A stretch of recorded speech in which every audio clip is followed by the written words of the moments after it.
We did have some giraffe there to start with, and then some zebra, but they seem to have waddled off. We might find them a little bit further along the road here. Just make sure I'm plugged in.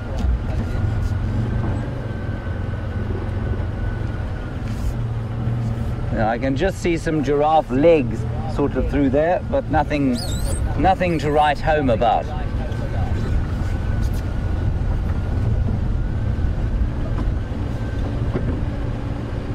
Then the other thing to just let you know, of course, is the temperature, because it's important that you understand the difficulties of the winter here in Africa.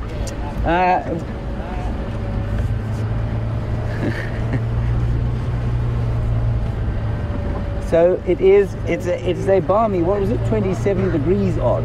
Andrew, stop giggling. Or 74 degrees Fahrenheit. Difficult for the midwinter, isn't it? I mean, it's really hard, don't you find, Andrew? Yes. And been very pleasant. And thank you very much for your comment, Wildlife. You say you join us for 3 hours, I think it's morning and afternoon, which is very dedicated of you. We love having you along, and please keep talking to us. Thank you.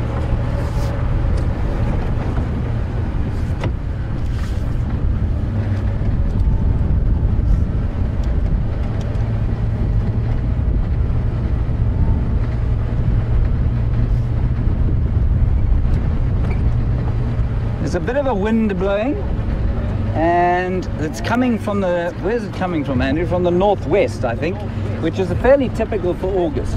So it will be a fairly windy month, I suspect. And what the wind does, of course, is knock all of the last remaining leaves off the trees so that they can be ready for the spring flush come September. But the northwest wind is also the wind of fire, which means that, you know, it's quite warm. It's not a cool wind that brings in a front. It's normally quite a hot wind. But because, like I've said before, we've had so little rain in the last year, the fuel load, which is the grass, not the trees actually hardly burn in this area unless there's a lot of grass underneath them. The fuel load here is very low. So the danger of severe fire is small this year.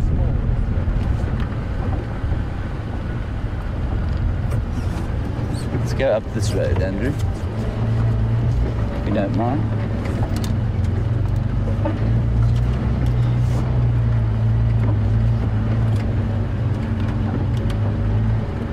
Some buffalo tracks and a fresh buffalo patty. But generally on a day like this, when it's become, I mean, it's got actually quite hot for winter, and so the animals are generally going to be lurking in the shade until a little bit later, when it cools down, and then they'll probably come out. Some of them will go down to drink now, and that's why we're heading towards Buffelshoek Hook Dam, which is a fast receding waterhole on the far northeastern corner of the reserve.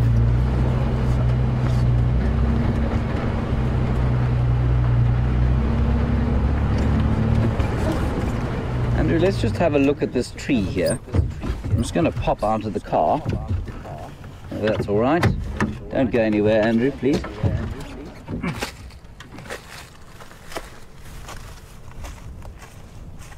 So, Andrew, just wave at me if you can't hear what I'm saying. This is an old marula tree, and it is obviously no longer extant. It is dead, and it was probably pushed over by elephants some time back. But you can see how even this dead marula tree is an ecosystem unto itself. All the little holes here come probably from wood borer beetles and also woodpeckers. They'll come and dig here. And the little grubs and things from wood borer beetles that will lay their eggs, and the other insects that will use the wood as a home, will obviously provide food for things like woodpeckers when they come and drill around here. Then you can also probably see where these lanes have been eaten out of the wood. That will also be wood-eating insects. Could even be termites that have come up and eaten the dead wood. This marula tree will probably be gone completely within, I would say, about 3 years. it'll be destroyed and eaten by a number of termites. And where I used to work down at a place called Londolozi, there was a marula tree that kind of had been struck by lightning and it fell onto its top. So it looked like it had been planted upside down. And that tree you used to be able to climb in. And 2 or 3 years after it was eventually, or after it was struck down by lightning at roughly 300 million volts, which is quite heavy, and 30,000 amps. 3 years after that, the termites had eaten it into dust. So they don't last very long. And the marula tree especially doesn't have a very hard heartwood, and so it's quite easy, once it's dead, for little borer beetles and things to get into it. So I think that was all started by an elephant way back, probably about a year and a half ago. Right, on we go. Stop coughing, Andrew. It's not good TV.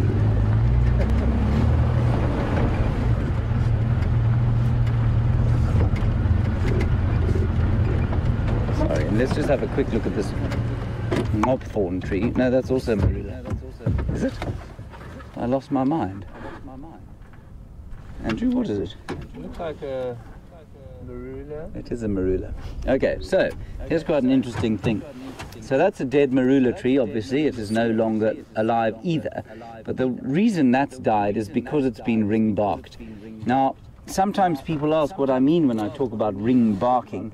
And if you look there at where Andrew's zooming in, you can see the trunk has been cleared of bark. And the bark, of course, is important, A, because it protects it from the beetles that you can see have drilled holes all over the place there, and B, because it carries the vascular tissue, which is the water from the roots up to the leaves and the carbohydrates that are made by photosynthesis from the leaves down to the roots.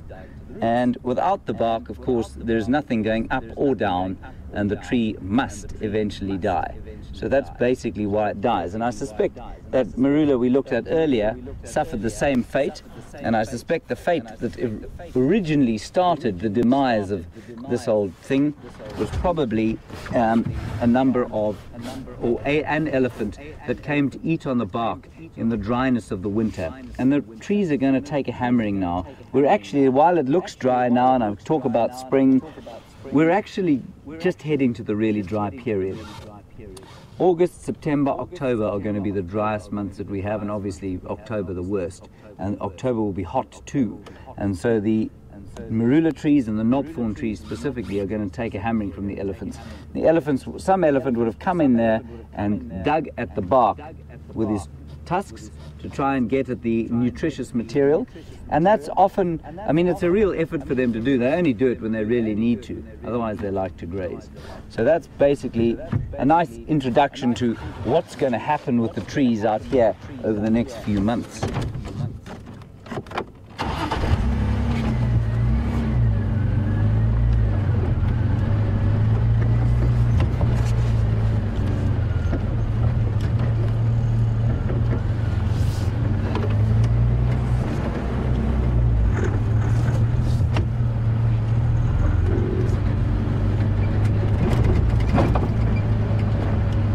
I think the evening is going to be magnificent. It's really kind of, it is quite hot now, and you can see the light is kind of washed out. It's very bright.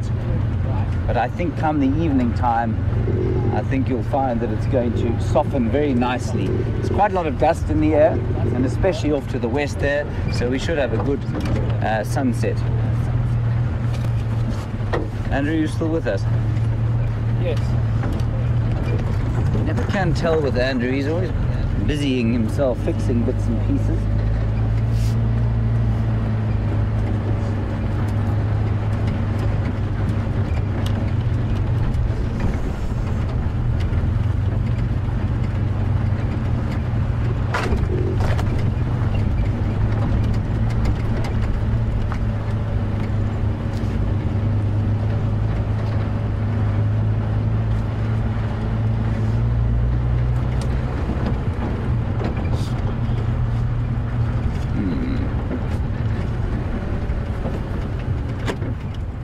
Have a quick look here, Andrew, if you don't mind, on the termite mound there. I'm going to excuse myself again.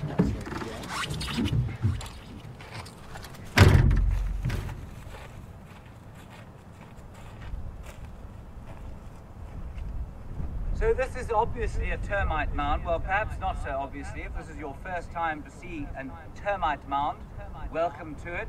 It is the termite mound of Macrotermes natalensis, or the fungus-growing termite. And this white stuff here is, Andrew? Bird poo. Bird poo, precisely. And what bird do you think did it? A hornbill. Correct. Well done. I didn't actually prime him for that, everybody. He guessed it all by himself. And a hornbill will come and sit on here, especially in the cold mornings, and warm himself with the sort of metabolic heat that comes out of the termite mound, and then feed on the termites, the hapless workers who happen to be trying to fix the hole that he's managed to drill into it. And then he kind of relieves himself in the kitchen, as it were. And this is the only termite here that builds a mound like this. The fungus-growing termite, Macrotermes natalensis. There are lots of different kinds of termites that we get out here, but that's the only one that builds a big mound. Well done, Andrew. Passing your first quiz of the afternoon. Good job.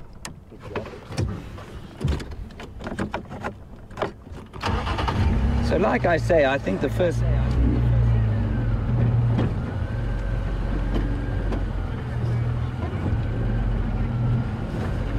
Okay, we're going to nip across to Brent. He's actually, I was about to say, I don't think we're going to find many mammals in this heat, but we're going across to Brent. He has found a magnificent mammal. We'll see you a little bit later.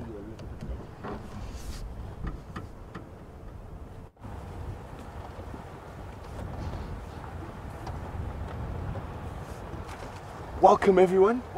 We've had the best luck so far on this sunset safari. By the way, for those of you who don't know, my name is Brent and I've got Brian on camera and the thumb, of course, and together we're sometimes known as the Killer Bees, and we've got off to a really great start. We were actually sitting with that mating pair of line, and all of a sudden we heard a leopard calling, and we knew Sindile was in the area, so it looks like Shadow might have come to fetch him, to take him to a kill. So really exciting. The lions, on the other hand, were just snoozing, so we're definitely going to stick with this. But this is incredible. We're sitting here live in South Africa on the boundary between Djuma and Arathusa private game reserves with a female leopard and her cub.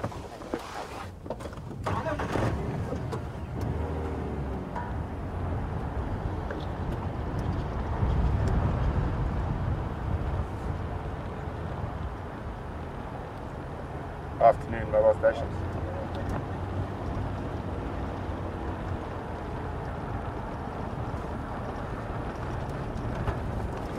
I'm just going to try loop around to get into a good spot ahead of them.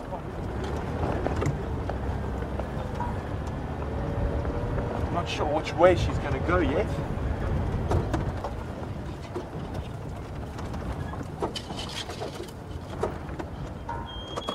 Sindile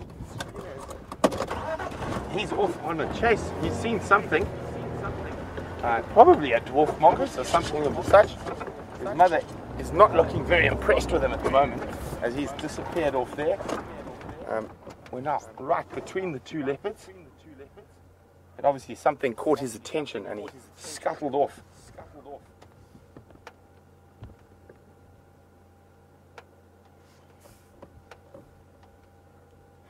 Yeah, that very, very soft and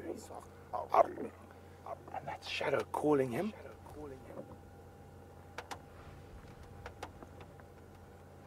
It's incredible. He's grown so much since the last time I saw him.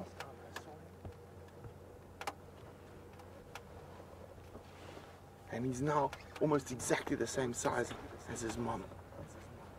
Even, if not even a little bit bigger.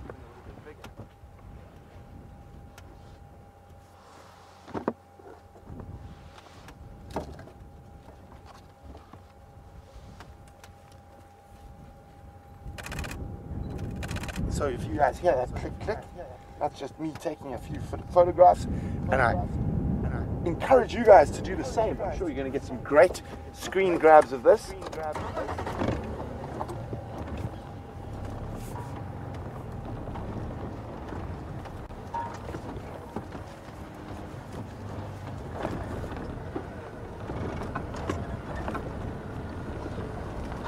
So Guys, I'm just going to be on the radio just to let the other vehicles know that we found them.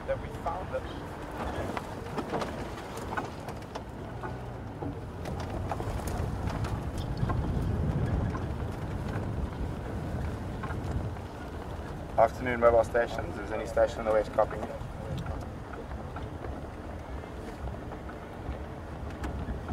Copy, located Shadow and Montoine. We are on Triple M, probably 200 meters to the north of the signboards. Also, Mating Tail and Gala were lying up probably 60 meters to the east of the signboards on the Vuyatela side of the road.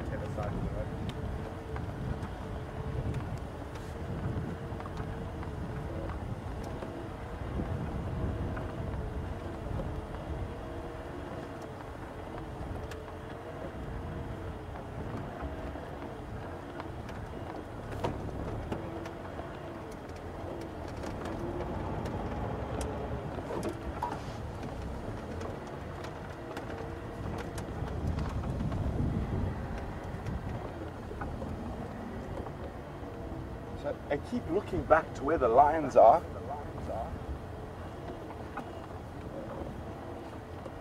So it's difficult to say which side she's taking him, whether she's taking him into Arathusa or into Juma. I'm sure we'll find out. Quite exciting that we get to follow, hopefully follow them all the way to a fresh kill.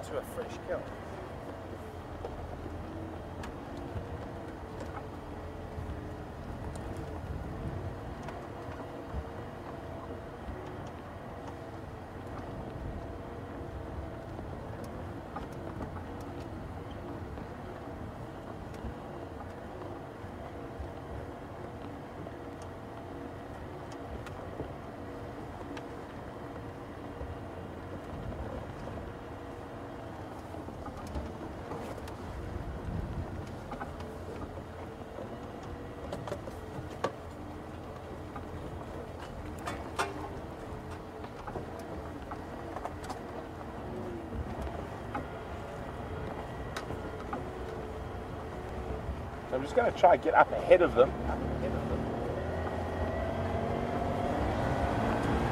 And I'm going to be on the radio again for a second. Stations located Shadow and Montoine. Animals are mobile north on Triple M, about 250 meters to the north of the signboards or Gary Main Junction.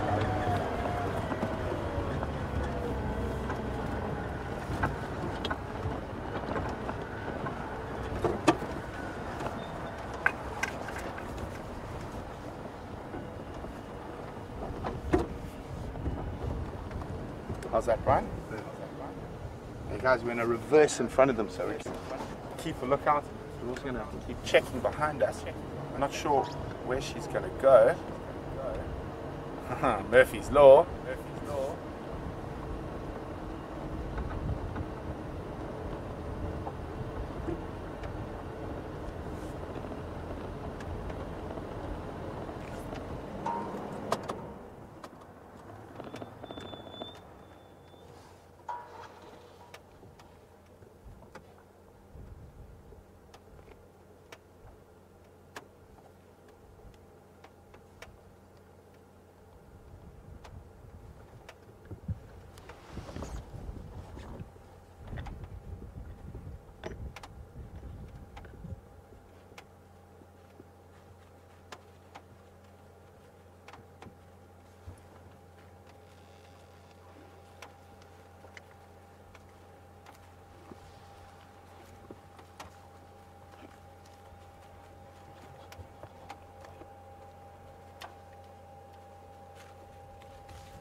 Isn't this wonderful?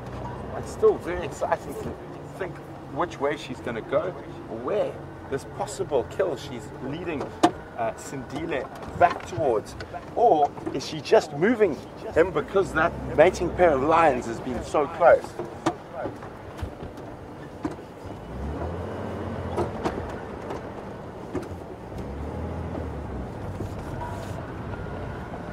one unfortunate thing about them moving along this road is it's one of the busiest roads in the Sabi Sands.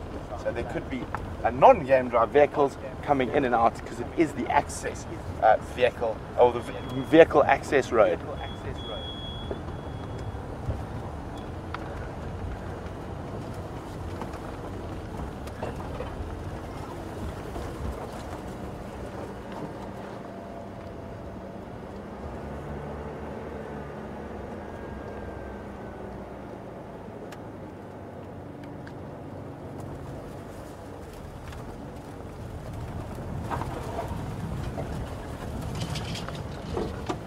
Hello, young Mr. Sindile.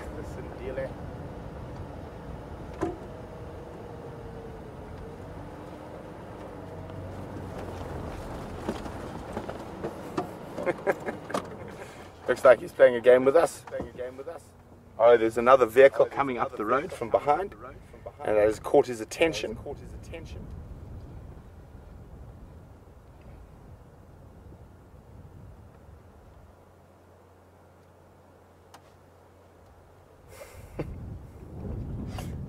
He's really watching. It looks like one of the farm vehicles, or the vehicles that the lodges use, so it's a pickup. And now he's running off to join his mum. Bravery wore a bit thin there.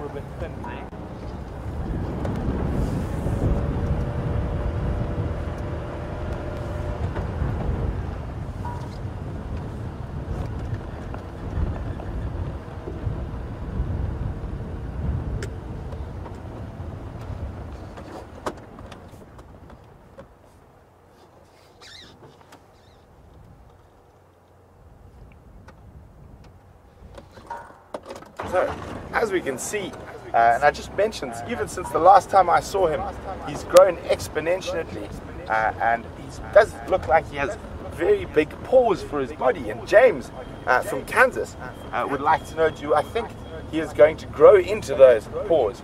Most certainly, James, if he manages to survive. So with leopards, there's a very high mortality rate for their first year, but once they get beyond that year, that graph drops exponentially till they sort of get to sort of 12, 13 years old again. Oh dear, we are stuck between two white vehicles. Hopefully they don't disturb Shadow and Sindile too much.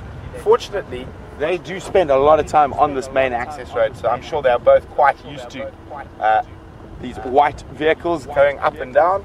As you can see, Shadow has not even left the road yet.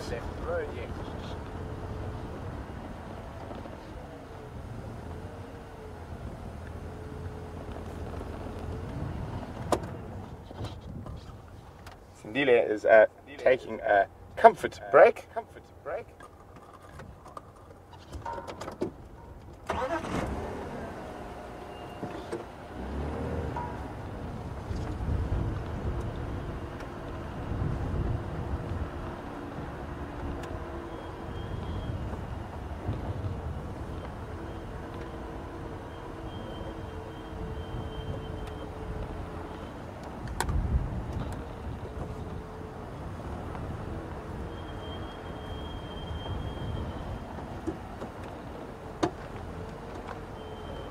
So there's a strong possibility that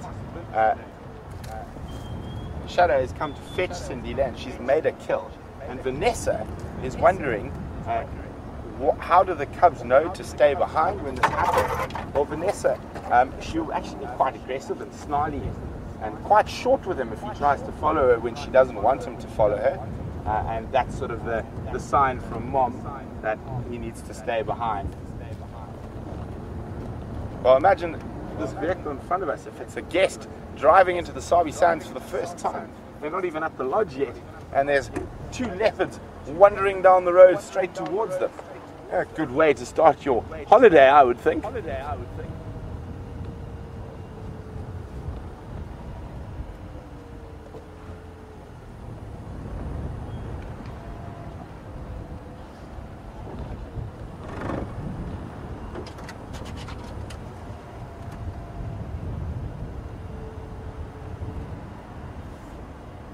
So I'm quite sure when Shadow does get a little bit closer, she's going to sort of just jump off the side go around the vehicle.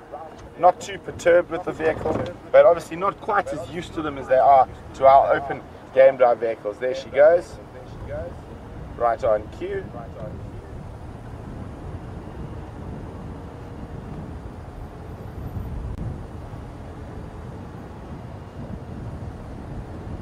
So we're just going to loop around this vehicle.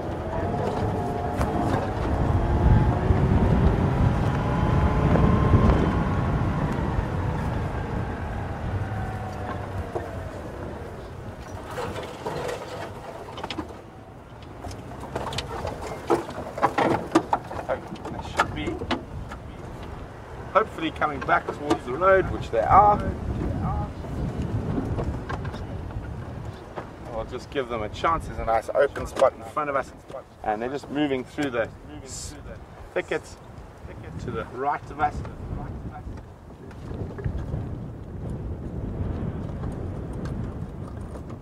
Looks like she has changed her direction. She might head further and deeper into Harathusa.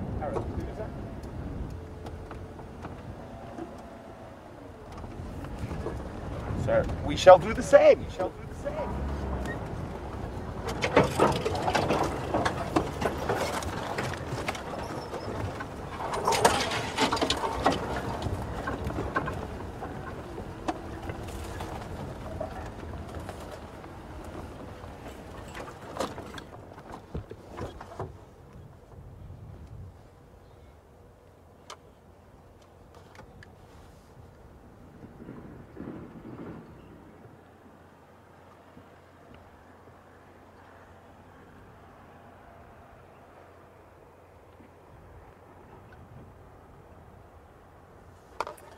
Well,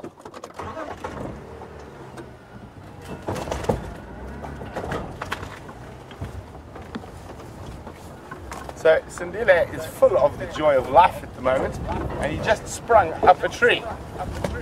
For no apparent reason, he went straight up this very, very skinny terminalia tree, having a good old game. And Mom doesn't look as impressed.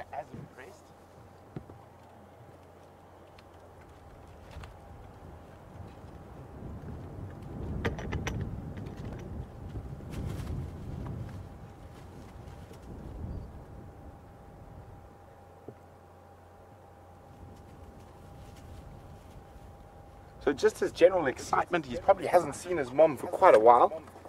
And they tend to get excited and he wants to play. Shadow doesn't look like she's having any of it though, I'm afraid. I am hoping, really, with fingers crossed, that they are leading. She is leading him back towards a fresh kill. But it is impossible to say. She could be just moving him. Sorry guys, I'm just going to be on the radio again for a few seconds. Stations confirm, you guys copy the update, got Shadow and Montron.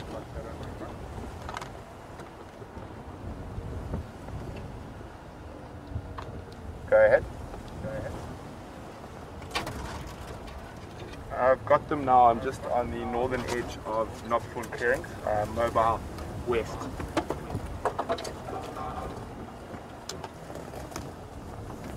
Please do.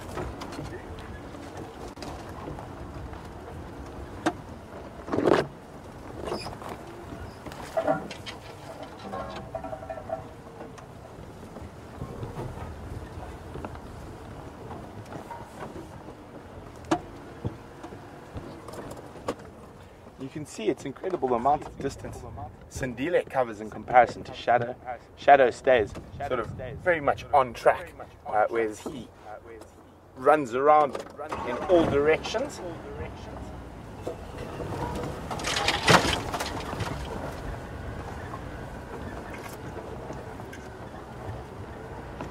Let's just scoot around, try to get in front of them.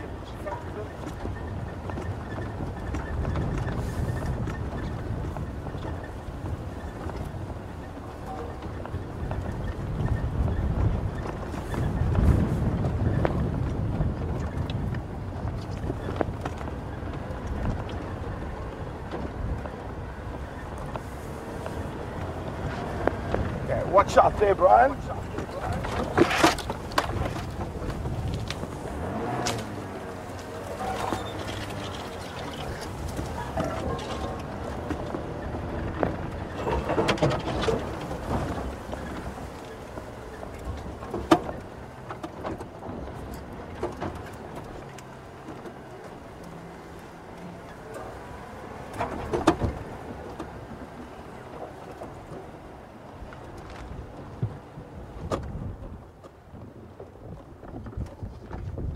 So you can see directions changed again slightly, heading even more west.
Isn't this great? Being able to spend so much time with animals like we are, really are hoping she is leading him back towards a kill. But we will stick with them for as long as possible.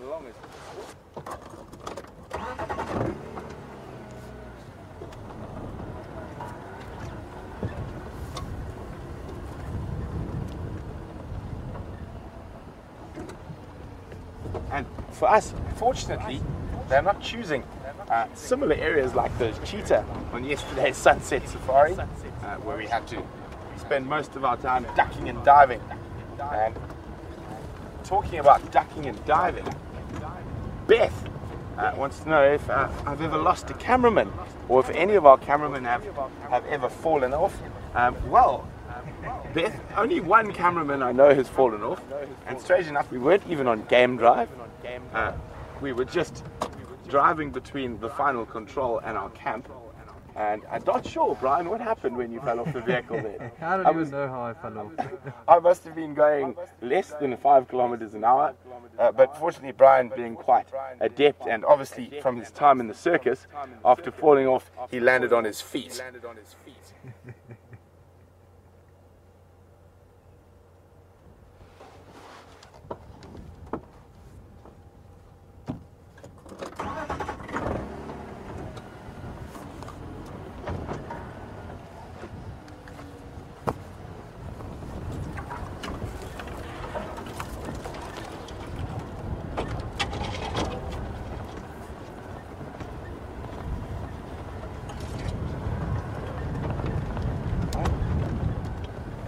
There we go. There, she's led him to a kill, and it is on the ground. It looks like a diker.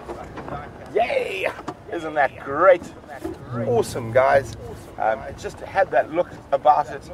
She's going to go lie down in the shade, and I'm quite sure young Sindile is going to start feeding. Oh no, or not. It actually looks like, let's have a look once we get in here. A little diker. Sorry guys, I just need to update the rest of the game drive vehicle, so I am going to be on the radio for a second or two. But look at that, isn't that wonderful? Ryan, there's a bumper here.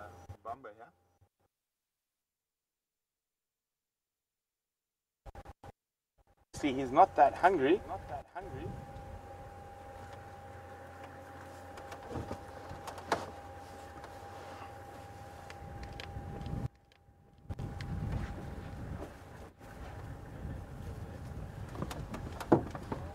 Sorry. Had a bit of signal break up there, but what's happened is we've actually Shadow has brought Sindile all the way right back to a fresh duiker kill. She hasn't even fed on it yet, so she's brought her cub right here immediately.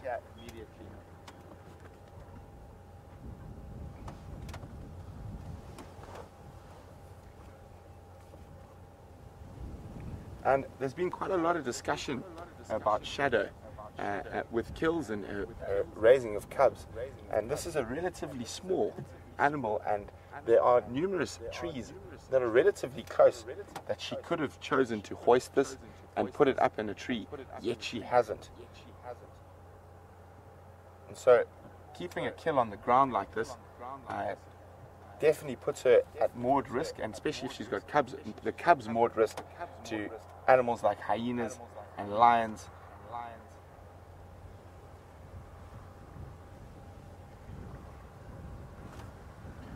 Sorry, guys, 1 second. I'm just going to hand over control of the sighting to Ryan, and I will be.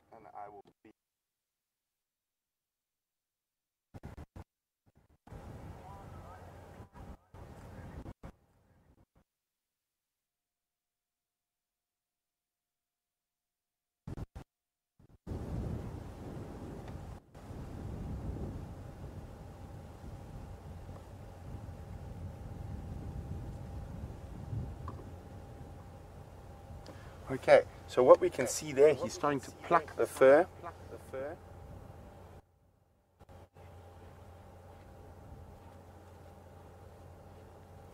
Guys, it seems to be we're in a very bad signal area, so we keep jumping signal a little bit. We apologize for that. Hopefully it will clear up soon.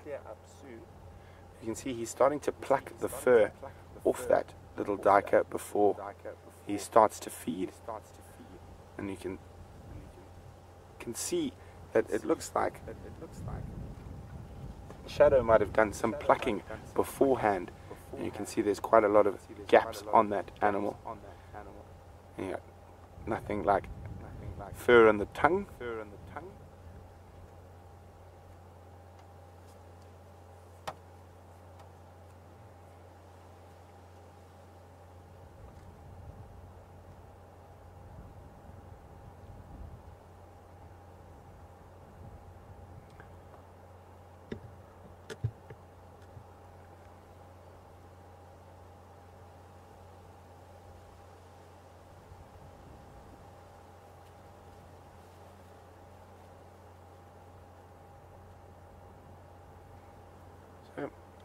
He does look like he has fed quite recently. He's not that hungry, so he's not really getting really stuck into.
Move the car an inch backwards.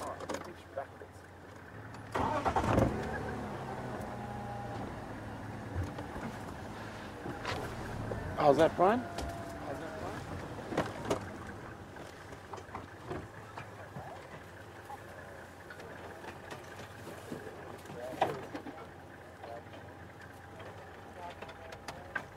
Now he's moved it again into the base of that tree, and you can actually see how limp the animal was. So fresh kill, no rigor mortis just yet.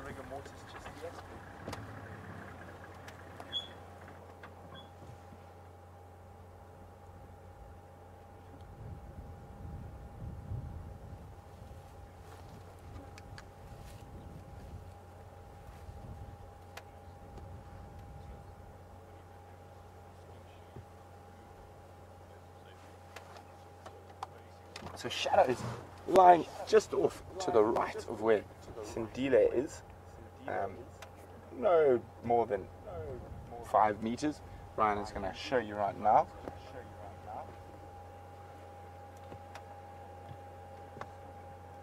And you notice she's not feeding off this carcass yet. She is quite full, so it looks like she has made quite a few, or she has been very successful with her hunting recently from what I've heard while I was away. So you can see she's not in desperate need of a meal just yet. Even though Sandile doesn't look like he's in desperate need of a meal either. Let's remember she finished off that, I'm not sure, I can't remember if it was a Dyker or a Steenbok that she didn't bring Sandile to because it was possibly very close to where the Anderson male was. So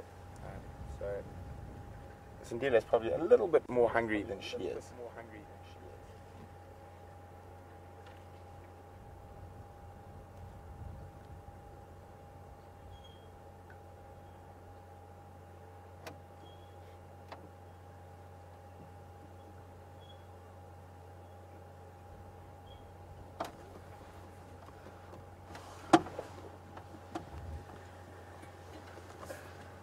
I see if he was extremely hungry, he would have concentrated his plucking one particular spot, then started feeding almost immediately, but he's sort of plucking all around.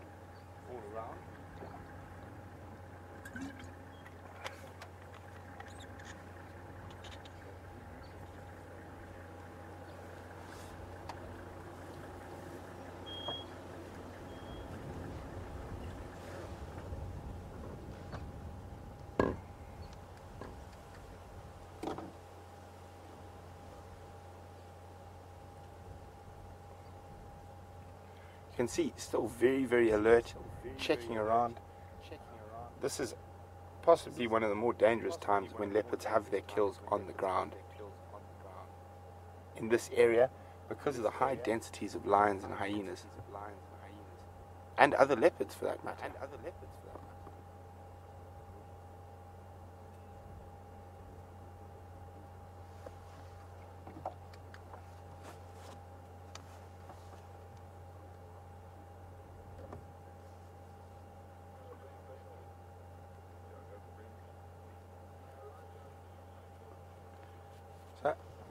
As you can see, he pulled that carcass with relative ease.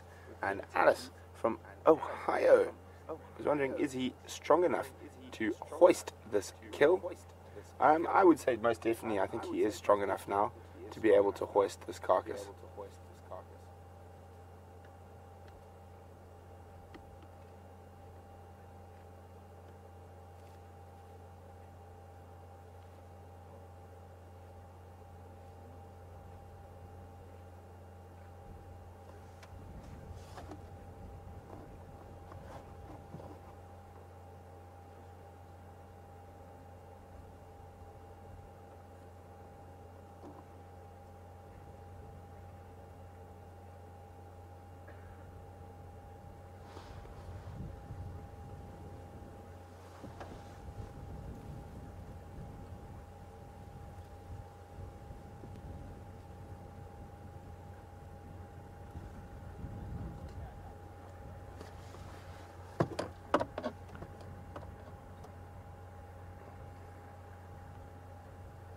You can see him battling away with that fur.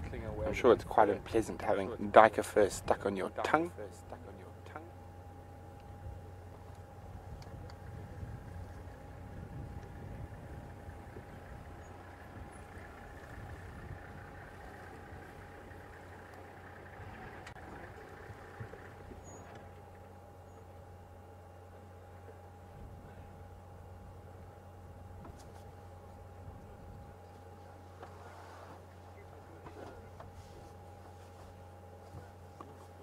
So as we notice him plucking the fur from there, Judith from North Carolina is just commenting that she's seen bald eagles pluck the fur from their kills almost the exact same way.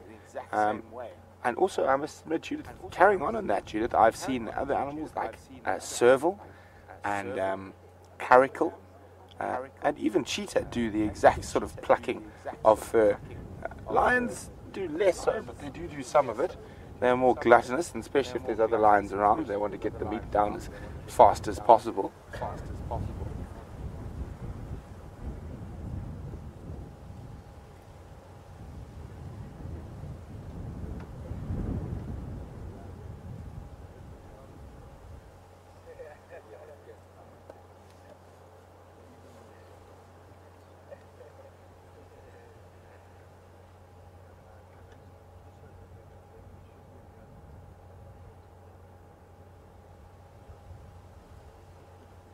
So it'll be interesting to see which part of this duiker he decides to start feeding on first.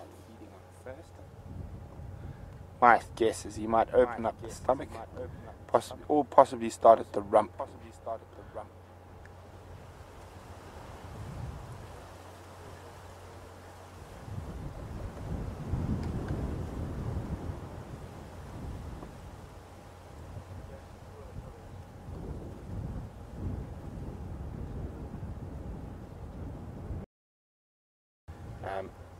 Raisa from the Netherlands, welcome on the Sunset Safari, Raisa. Raisa would like to know, do I think this is possibly his first time opening up a kill? Raisa, probably not. I'm sure this has happened a few times, that Shadow has brought him back to a fully closed carcass, and he would have had to pluck and open it up himself.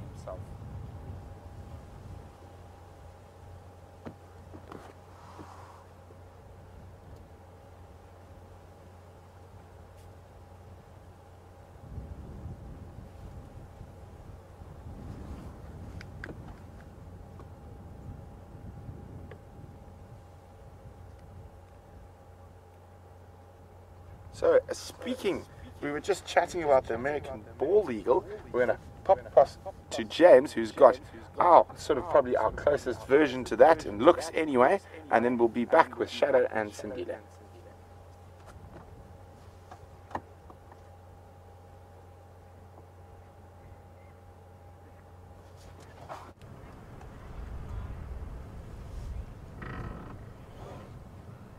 Hello everybody, welcome back to Giga for a quick link. We've pulled you away from magnificent Shadow and her little Sindile.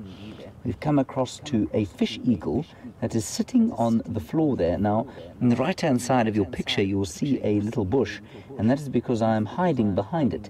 It is a Mystroxylon ethiopican bush, and I'm just worried that the fish eagle will fly away if we try and get any closer to him. Thank you for that, Andrew.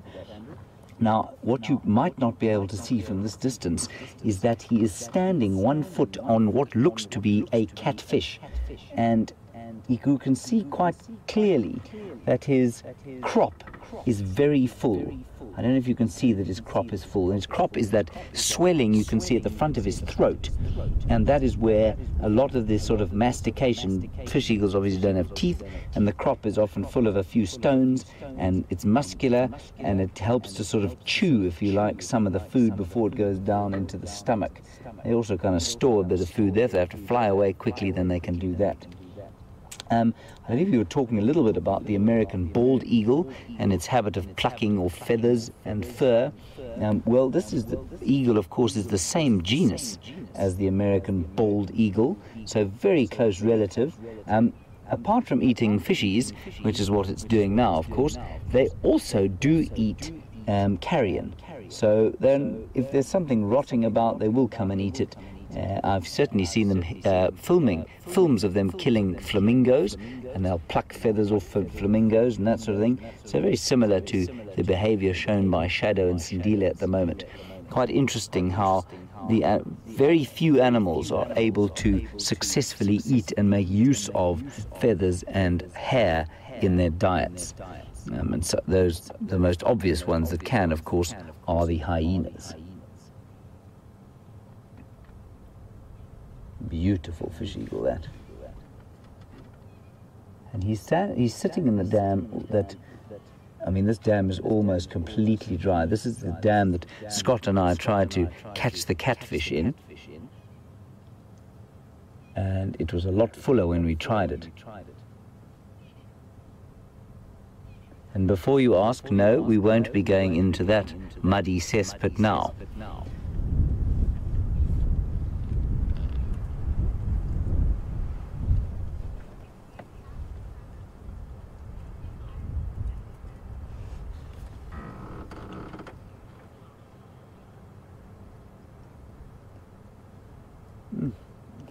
I'm just trying to look at it now, and I can't see exactly how big the fish is, but I tell you what I can see is that he's standing quite a long way.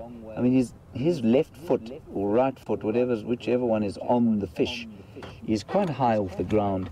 His crop is full, and there's still quite a lot of fish left. You can just see, or I don't think you can see, I can see with my binoculars, I can just see a little flash of blood. And so he's clearly eaten quite a lot of it, and yet there's still a huge amount left. So I would say, relative to this fish eagle, he's probably about 2/3 to 3/4 the length of the fish eagle, so a pretty big fish. And I can also see, which I don't know if you'll be able to, Andrew, can you just try and get into the mud there? You'll just see the odd flopping about there in the mud, and that, of course, is the catfish. Some of them can last a long time underneath the mud. They'll dig into the mud and survive there during the dry season. There you can see them moving there. You just saw them kicking about there on the left-hand side of your picture.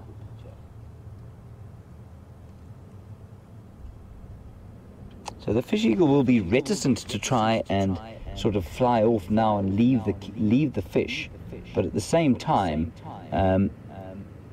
will be reticent to eat while there's too much activity going on and while his crop is full.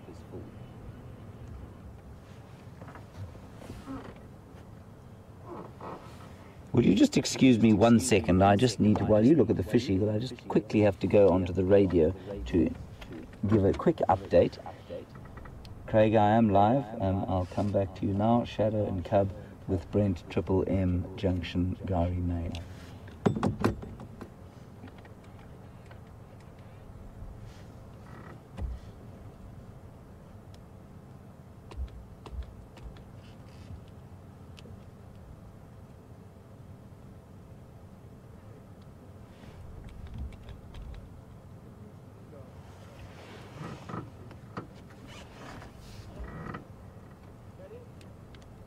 So I wonder if he'll actually be able to eat that whole fish. I suspect not, you know. I suspect that he's going to have to eventually give it up, because with a crop that full, it's difficult to see how he'd eat a whole lot more than he's eaten.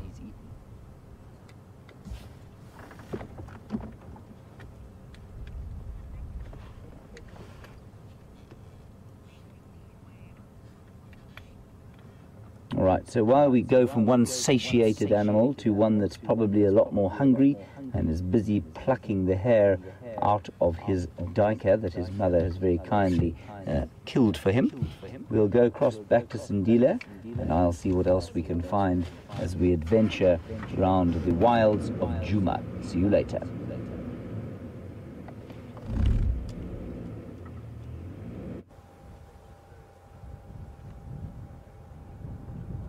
Welcome back, everyone. As you can see, he's just started to open up the stomach.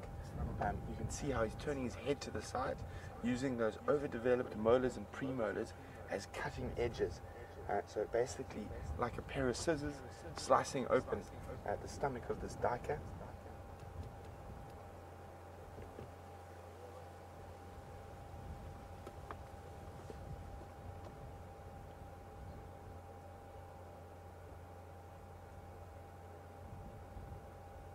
So it's going to be fascinating to see which part of, or which organs in that he's going to go for first.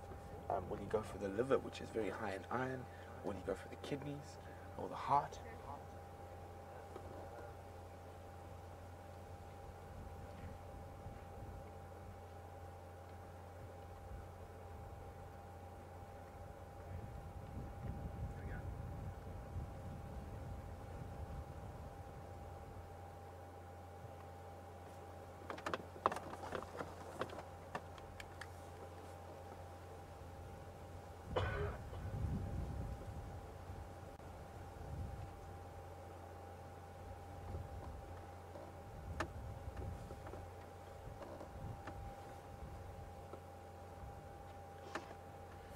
So we were really lucky. I mean, we got to see once they've just joined up, and we actually, while we were looking for them, we could hear Shadow calling, and that's one of the ways we actually found these guys, or actually the way we found them, I'll tell you now, it's quite amusing. Brian actually found them. But George from Florida would like to know, how did Shadow find her way back here? Did she follow her own scent back to this kill? Well, I'm not 100% sure about that. I think she probably just remembered where it was, like she remembers where she left Sindile, and she would have just made her way back because she knew where it was.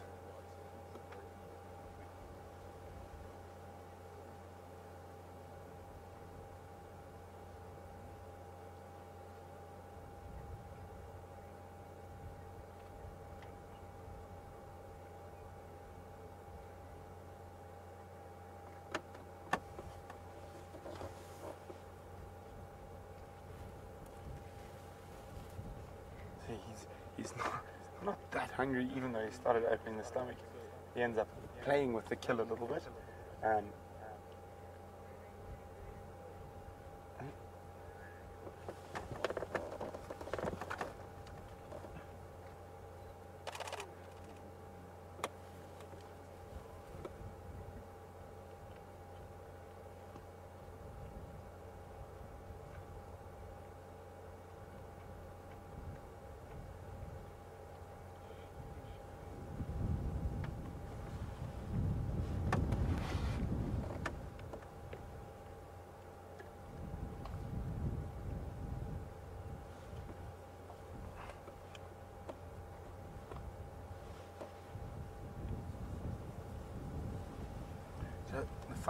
The funny way we actually found them, what happened was,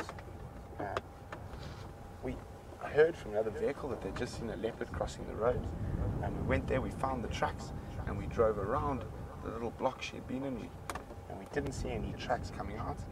Jumped off the car, walked into the bush, and I hadn't walked 50 meters when Brian started whistling at me, because both Shadow and Sindile had popped out on the road directly in front of Brian.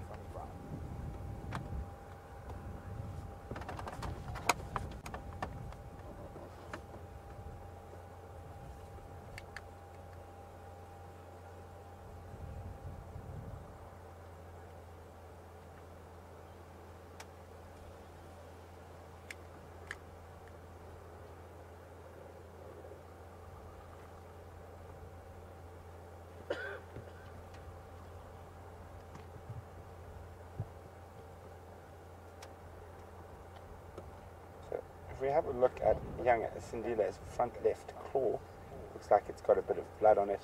And Mike from California, I was just wondering, is that an injury or is it just blood from the kill?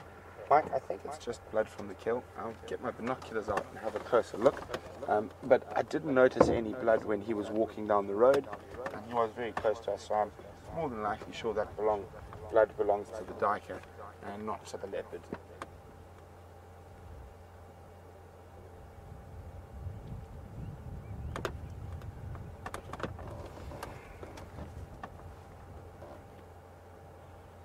Also, if that blood did belong to young Sindile, there would be probably a lot more of a thick layer of dust on it, because he's been walking down that main road that's very, very soft sand, and it's very, very heavy dust, so there would be almost a paste of mud and dust around that foot if that injury.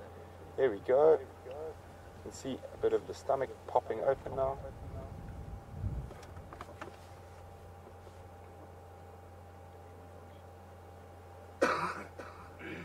So you can see now, that's the sort of, he's going to, hopefully he doesn't make a whoops and actually open the stomach itself and manages to get around. Of course, it's not ideal for them. That would spread the smell quite heavily through, and apart from that, we happen to be sitting directly downwind. But he looks like he's doing it like an expert. He hasn't managed to make a mistake yet and open the stomach properly.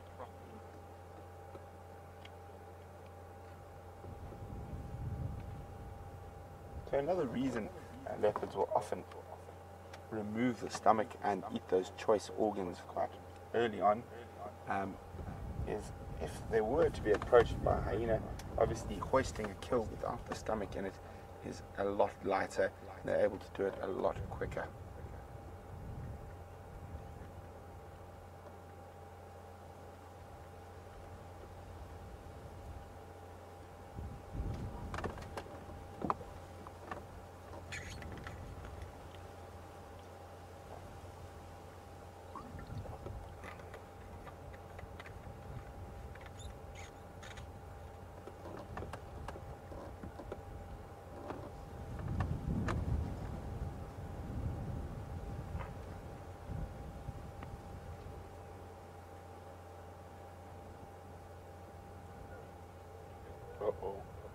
Uh-oh.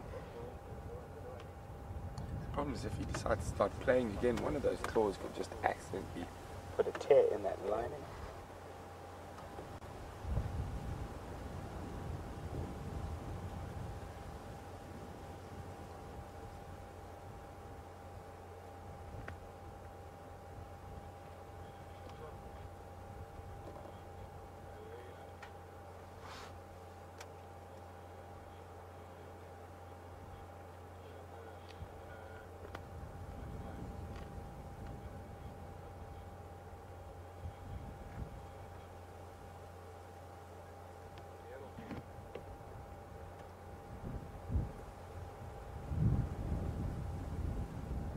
You can see he's actually got into the top part of the chest cavity now.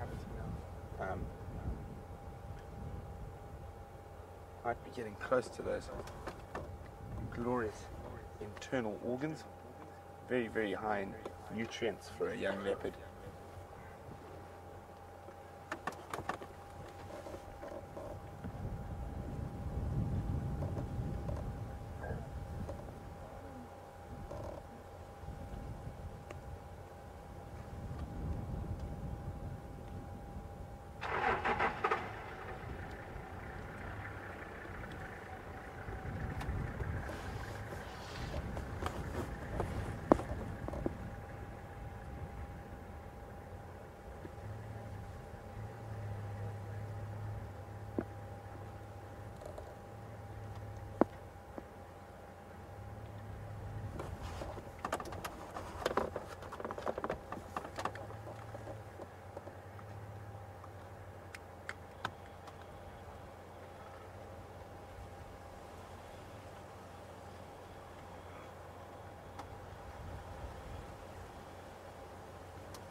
So we're going to cross back to James really, really quickly.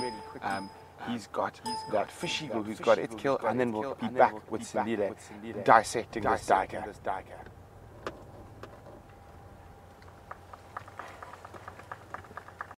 For now about 20 minutes, Andrew?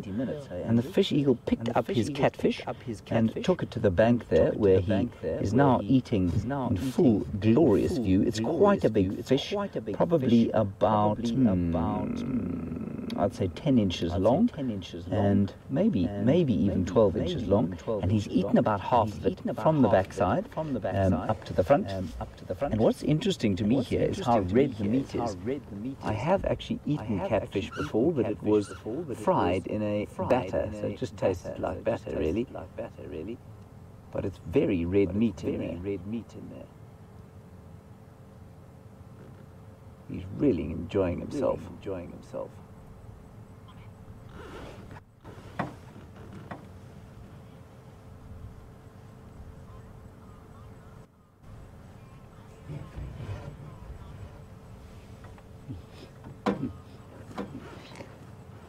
So, not entirely easy to catch a catfish, except for a fish eagle in this area, probably quite easy, given the amount the water has receded. So, Alice in Ohio, when you ask, am I jealous that the fish eagle succeeded where I did not? I'm not so much jealous, but you ask if I was embarrassed. I'm more jealous than I am embarrassed.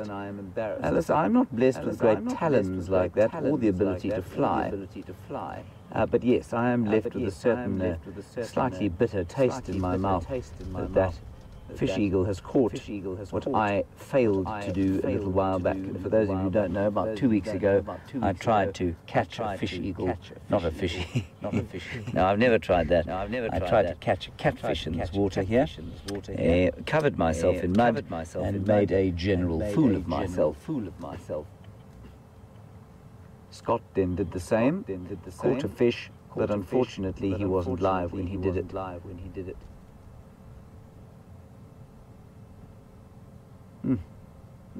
He's having a great meal. It's quite interesting the difference in his feeding strategy compared with something like a heron, for example, or one of those beautiful saddle-billed storks that we see here quite often. They will take the fish and basically they'll swallow it whole, or try and chop it in half if they can, but they won't peck at it. And they don't have the right beak to cut it up like the eagle does. So they tend to swallow it whole. That's a really good meal for that fish eagle. And like I say, they don't only eat fish. I've seen quite a lot of footage of them smashing flamingos in those huge flocks in East Africa. He didn't seem to have too much trouble carrying it to where he is now. But only, in fact, no, I'm actually talking nonsense. He only just got off the ground, actually, and then went and landed up there, and I think he'd probably quite like to take it up into a tree, but I think it's quite heavy still.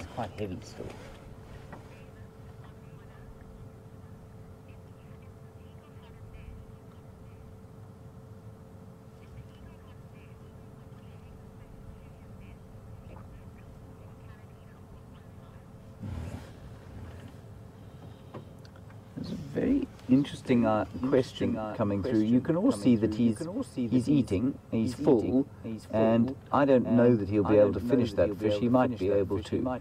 And Mavis, you basically want to know that if he had a nest nearby, which I don't think he does, but if he did, would he take it up there and basically store it in a sort of pantry and keep it? Mavis, I don't know.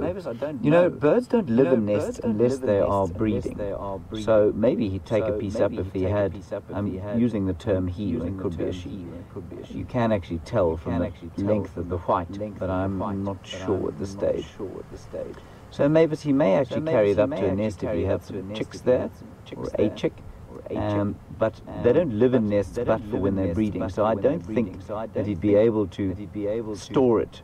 But for the fact that if he was breeding or he had some chicks, there you can see a good size of the bird, not the bird, the fish.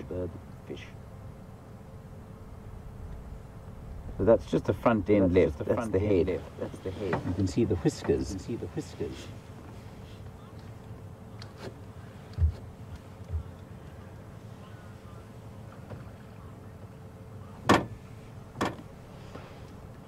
We can just see him pulling the flesh off there, and just watch carefully there, and we can probably pick up the different pieces of the body that he's eating. So he's eating bits and pieces of skin and some flesh. And Tyler, you want to know if he eats bones.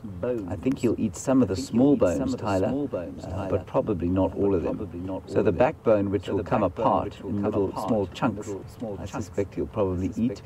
He may well discard the ribs, though. You know, that beak is very dexterous. He's very good at cutting bits out of it, but he might eat the bones. He'd certainly be able to digest them if he got them into his body. But I suppose your question probably comes from wondering if they're able to, you know, if they have trouble with fish bones like we do in our throats. And I'm not really sure. I don't think so.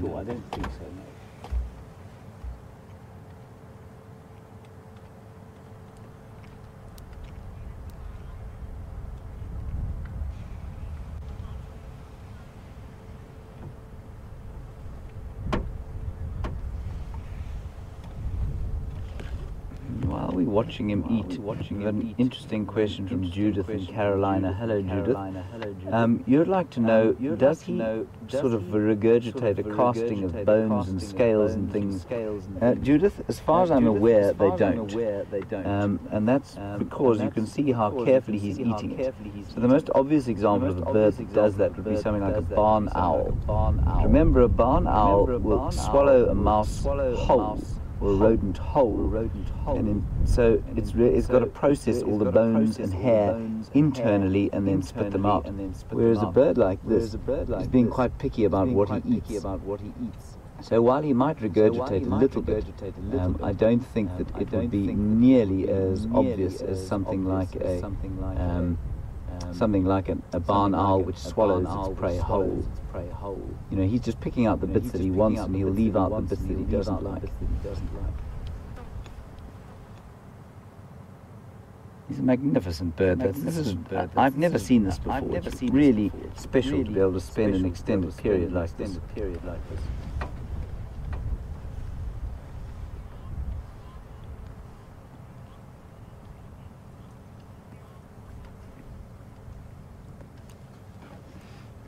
Now, quite often, fish eagles are found in pairs, and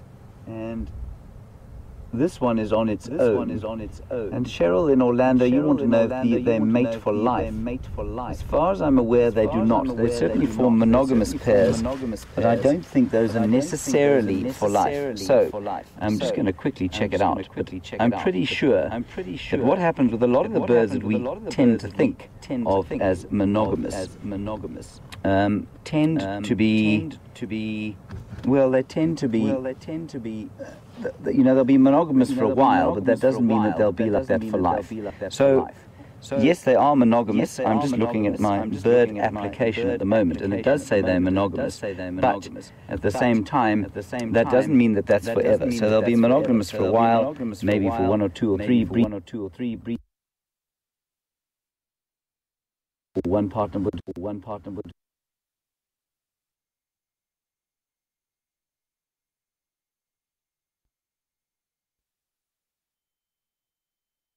One partner would just, and then they'll probably find another one. So they probably are largely monogamous, but that may change over time. But they certainly don't have more than one mate at a time.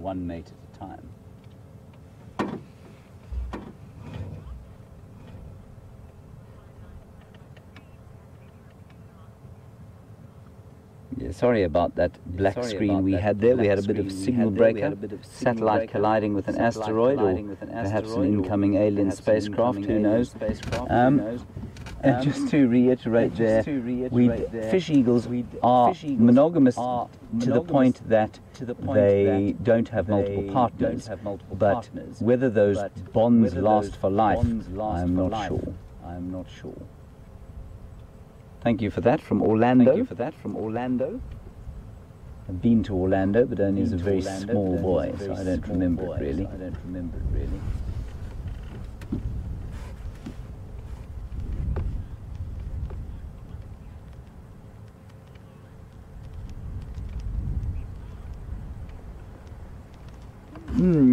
Interesting. We were looking at this bird, and as we saw it, I said to you that it was related quite closely to the American bald eagle. And Vanessa, you want to know exactly what the difference is. The answer is I don't know exactly what the difference is, but for the fact that I know that the American bald eagle is much bigger than this bird. The fish eagle is pretty big, but an American bald eagle is much larger than this.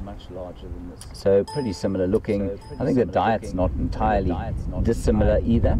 I think an American bald eagle will eat fish. They've probably got a slightly more Catholic diet though. They probably eat a bit more. And these ones will also eat small mammals and the odd reptile if they can get them.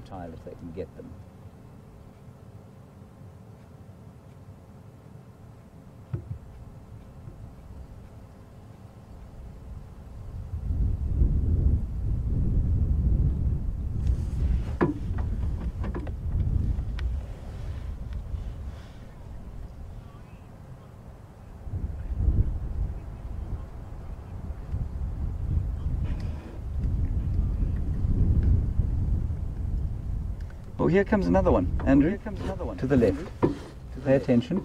It might come down and try and steal this one. Calling. They're both shouting at each other. Isn't that wonderful? He's come off the... Andrew's come off the kill. I don't know why he's done that. I'll watch the other one. I'll tell you where he's coming. He's coming sort of round the back. No, he's landing. He's landing in a tree, don't worry. Oh, there we go. So he left the kill. Sorry about that. They've gone into the drainage line. You'll get a picture now. So while we're driving, that's wonderful. Oh, just sorry, Andrew, I'm going to huck you here. Just point your camera straight through there, over the top of the. There we go. Now focus. There we go. Look at that beautiful elephant coming towards the water. That's beautiful. Lorraine, you wanted to know, do they eat head first like ospreys? No, they don't. Well, not always. That one, as you can see, has left the head. In fact, we'll go and look at the remains there. But he's left the head and he's eaten the back part. Wonderful.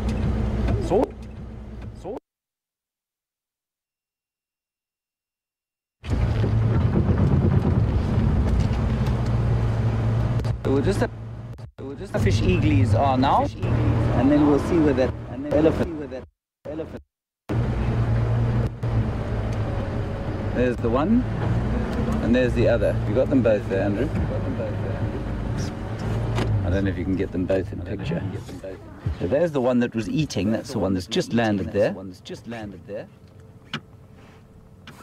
And then his friendie, or her friendie, is sitting up in that rather magnificent jackalberry tree. Looking very regal indeed. Beautiful fish eagle sighting. I don't know why, though, it would have left the one on the prey on the ground. Doesn't make a whole lot of sense to me. Marvellous. Andrew, let's go and have a look at the remains of the feech and see if we can't see the elephant.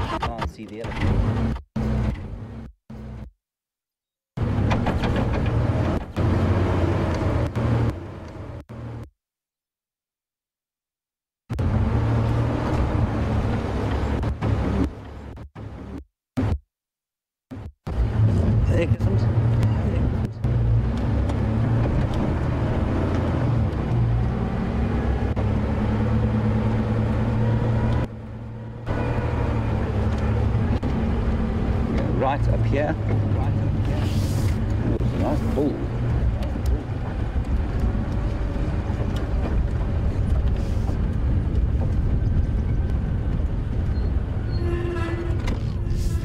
Right, we're just going to quickly look at the fish kill.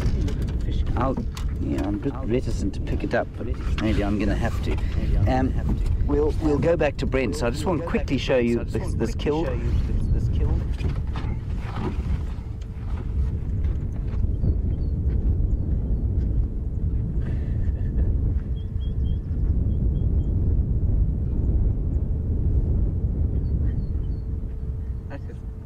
A great fowl on the land.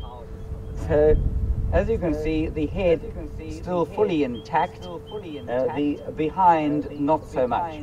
Now this fish is probably that long. So almost the length of the fish eagle, 3/4 to 2/3. Andrew, is the elephant coming? Yes, it's approaching. All right, I'm going to put this fish down and return myself to the vehicle if it's all the same to you. All right, we'll get into a position for this elephant, and I think it's time for you to go and see how Sindile is doing.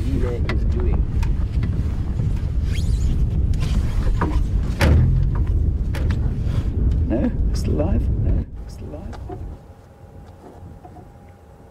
Welcome back, everyone. As you can see, young Sindile is making short work of the internal organs. He's had quite a difficult time removing some of the pieces of the intestine to get to the good parts. As you can see, lying up on the front end of the duiker is some feces that has actually come from the last little bit of the intestine, and then still some of the smaller bits of the intestine from higher up in the digestive process.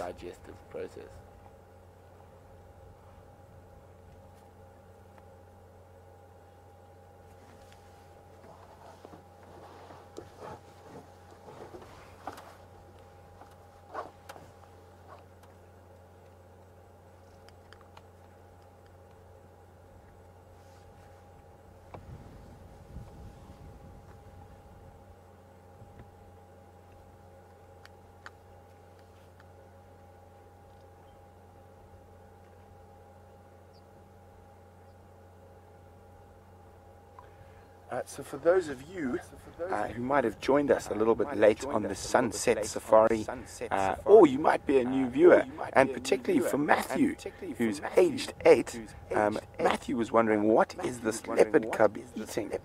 Well, Matthew, it looks like he's eating a female duiker, a little antelope.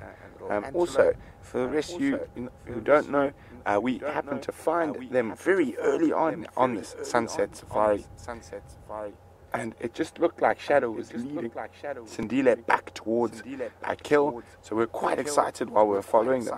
But also remember, guys, you are seeing this live. You are seeing a leopard devour a duiker live in real time at the exact same time as me. And not only are we live, we are interactive, so you are able to ask us questions about what we're seeing, like young Matthew just did, and you can do that by emailing us on questions@wildearth.tv, or you can use the hashtag SafariLive on Twitter.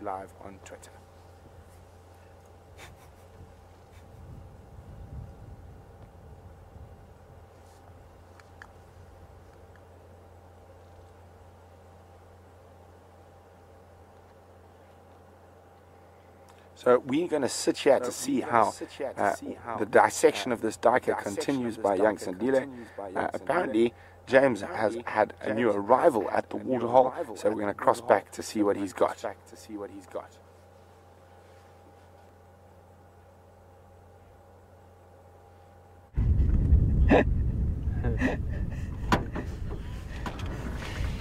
Hi everybody, this is just so wonderful. This elephant's come down to the mud, and he's not going to be drinking anything here, but he's been tossing mud all over the place. You can see he's been kicking it into the pool where the catfish are now frolicking about, and he's just having a whale of a time here in the mud.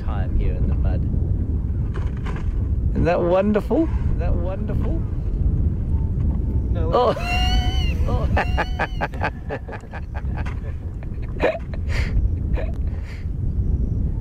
So he's a youngish bull. He's not a fully grown bull.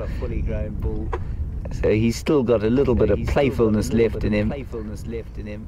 And this mud is a wonderful way to cool off and get rid of a few ectoparasites. And it's probably just fun as well, you know.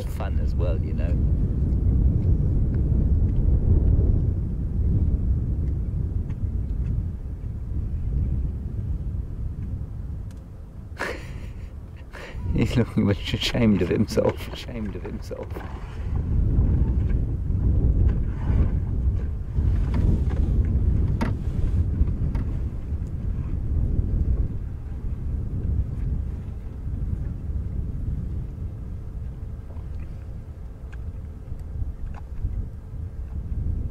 You hear his tail going clip, clip, clip, clip. You know, you see the way he's holding his trunk over his tusk, and that is quite a common sign that he's.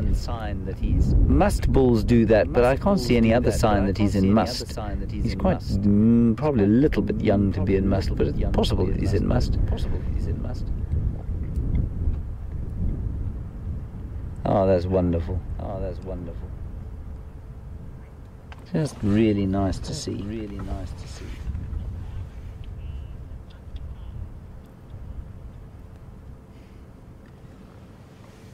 And I mean, he's probably, I would put this elephant at roughly 20 to 25 years. And they can have their first must at about 17, but it won't be a very long must. And I think that if he's probably 20 to 25, so he might be about to have a little must. See how he's shaking his head? He might be a little bit irritated. So it's possible. But he's not dripping. He's not dripping that fairly strong-smelling, odorous stuff from his penis, which tends to happen when they're in full must.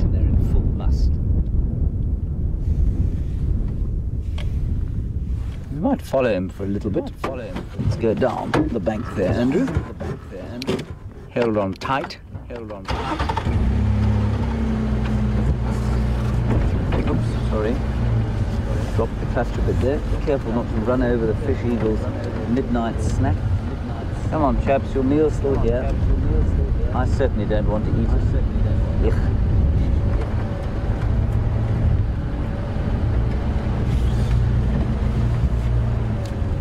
Right, Andrew, really say wee.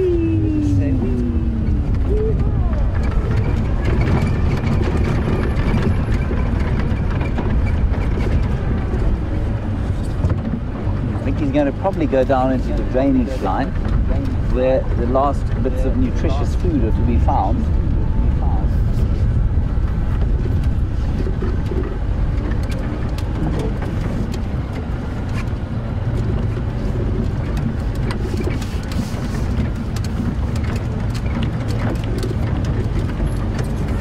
We'll just get onto the road behind him so that we don't make you all seasick.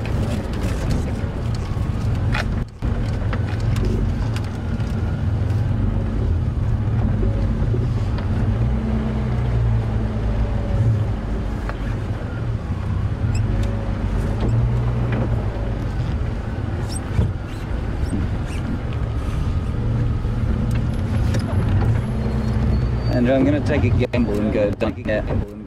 I don't think it's much of a gamble. It's pretty definitely get a good shot. Here it comes.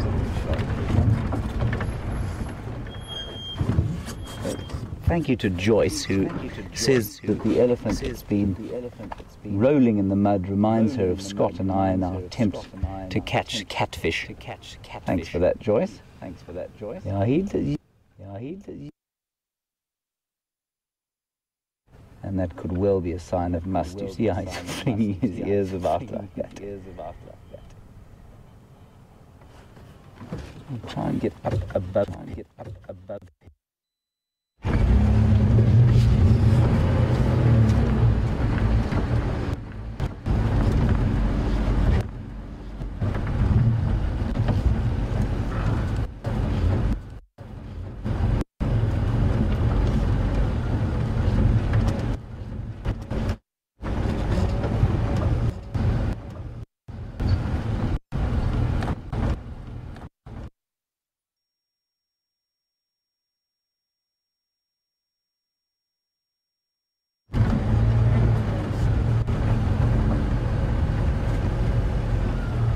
Right, Andrew.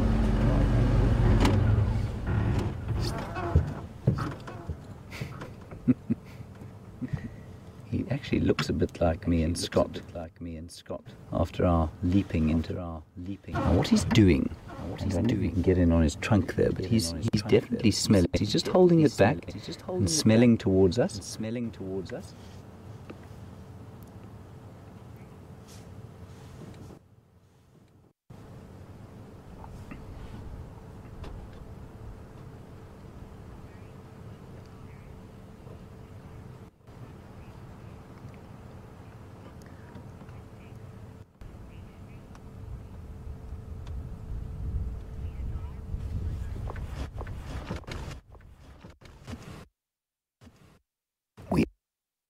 Sorry about, and this elephant is going to disappear. So when we do drive, you may lose us periodically. You know? So I'm sorry about that in advance. What I'm going to do to try and avoid it is to go up top here and see if we can't follow him from the top of the drainage.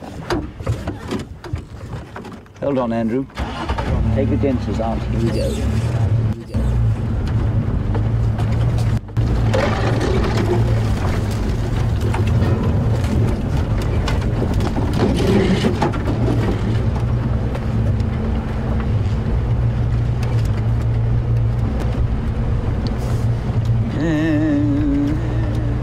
which route to go, which route to go. Back through, yeah.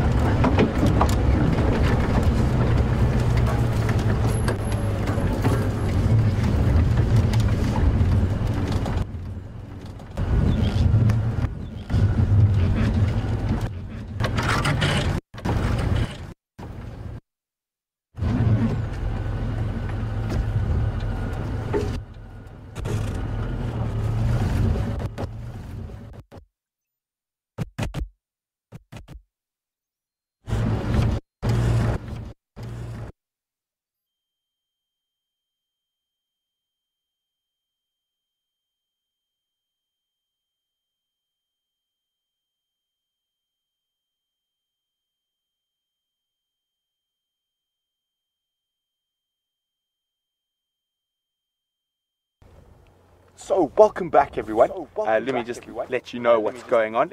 At the moment, we've been spent so much time with Sindile and Shadow, we gave the other vehicles a chance to get in there so they could have a look. And what we're doing is we're going to go try to find those mating lines from this morning. They're just down the road. They're actually causing a traffic jam. So I think they're mating in the middle of the road again. Brian's going to show you. So there's people that are trying to get get home or get to work, and they have a lion traffic jam. So there are 3 game drive vehicles with them. So we are taking a standby, but we will be going there shortly.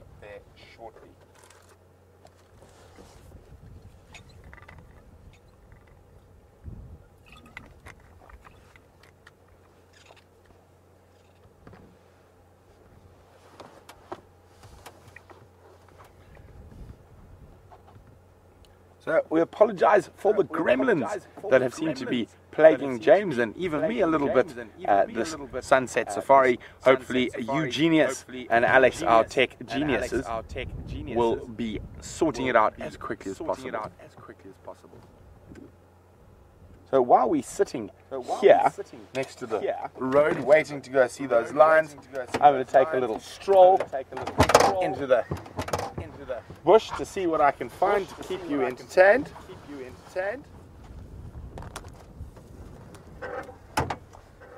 So I wonder what could be out here in the wilderness.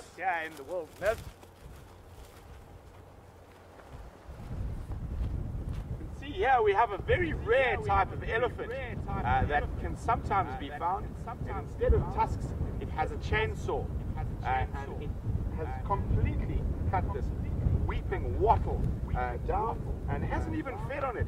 And not only has it cut it, it's cut it into segments. So when it dries, it'll make very good firewood. This particular elephant, his name is Jim Reeves. And Jim Reeves is the farmer manager from Juma. So not quite an elephant, he is a large man though.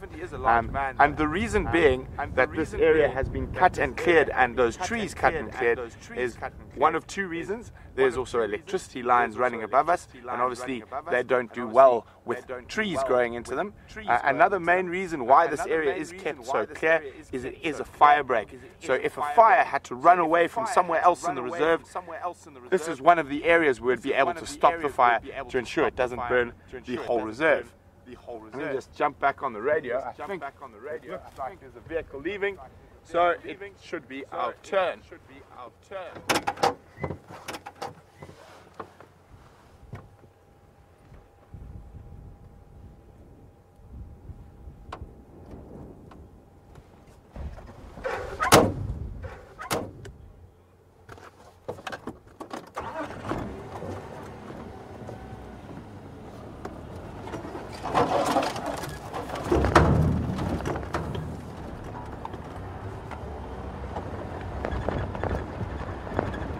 Okay, I copy. So then I'll be with you in 2.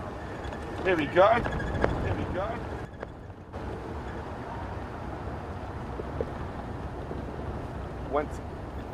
So that vehicle, a cavalcade we saw there that was trying to sneak past those lions, actually are on their way to a very important Sabi Sands meeting. So they are going to try to sneak past those lions. I'm quite sure, like we saw with Sindile and Shadow, they are quite used to these vehicles traveling up and down these main access roads. So it's not an issue for them. Obviously not so nice for us on game drives, but fortunately we're going to arrive after they have already departed. And what better excuse to have that I was late for my meeting than I got stopped by a pair of mating line in the middle of the road.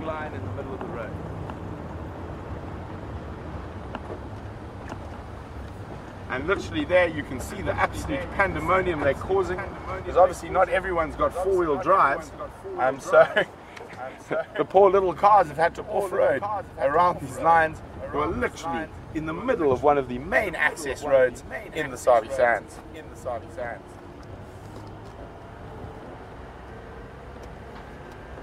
Quite inconvenient for everyone, but as you can see, the lions don't seem to think much of the passing vehicle cavalcade.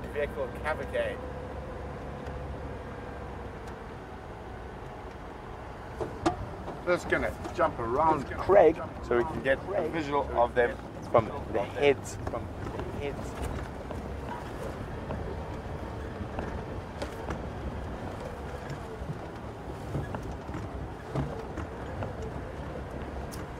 Hello. Thanks very much.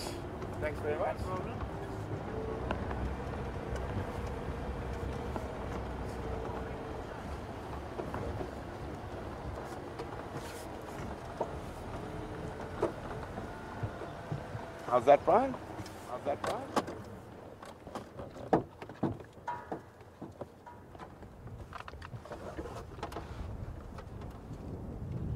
So, as I'm sure James told you this morning, on average, lions will mate normally once every 15 minutes for up to 5 or 6 days.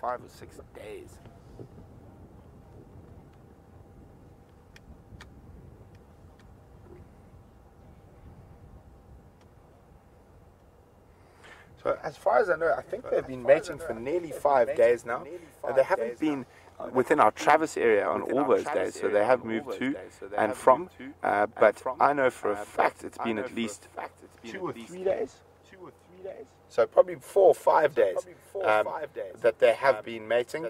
So when it gets towards the end of a mating cycle, quite often it can be a little bit longer between mating sessions, so maybe not the 15 minutes, although I think, as I remember James telling me, they were quite vigorous this morning.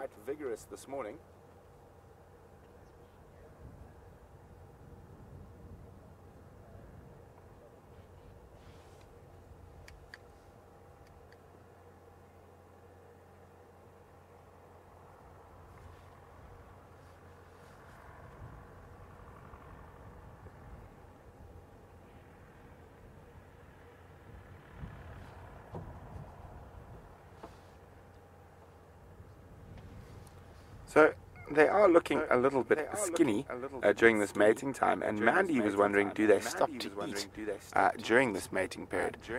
Well, Mandy, like all predators, they are opportunists, so if a chance for a meal does arise, they will definitely take it, but quite often they might not eat during the mating phase. But now, as they get towards the end, it is possible that they will hunt. And as I said, being opportunists, if an opportunity to kill something does arise while they are mating, they will definitely not turn it down.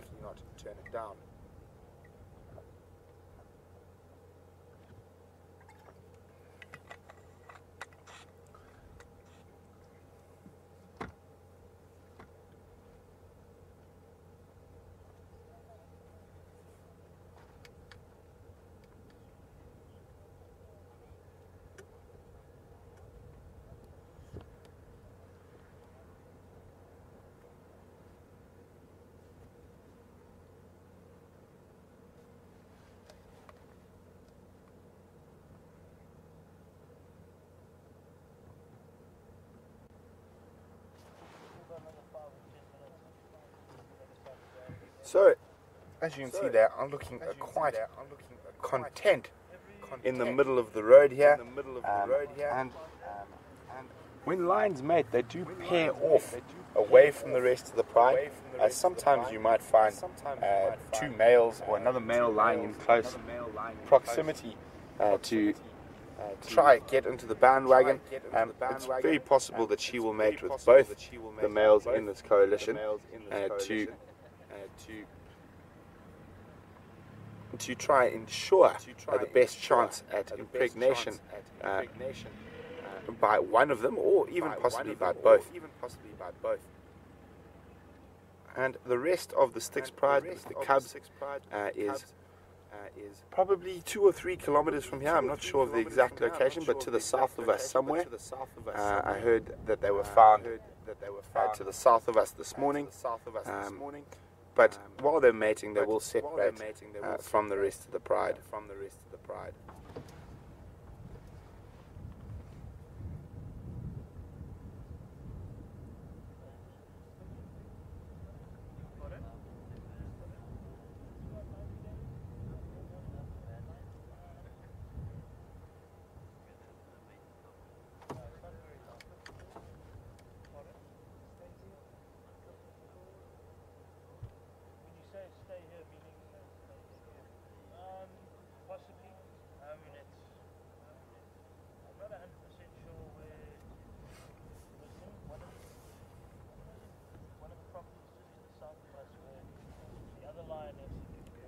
So obviously with such multiple matings, there is a question whether this male is starting to suffer from slight impotence after such a long period. And Judith from North Carolina was wondering, so is the semen still viable? Judith, as far as I'm aware, it is, but he won't be producing as much, so pardon my colloquial term, but I'm quite sure not all the mating is successful, and he probably is shooting a few blanks while it mating, but I'm sure he is still producing viable semen.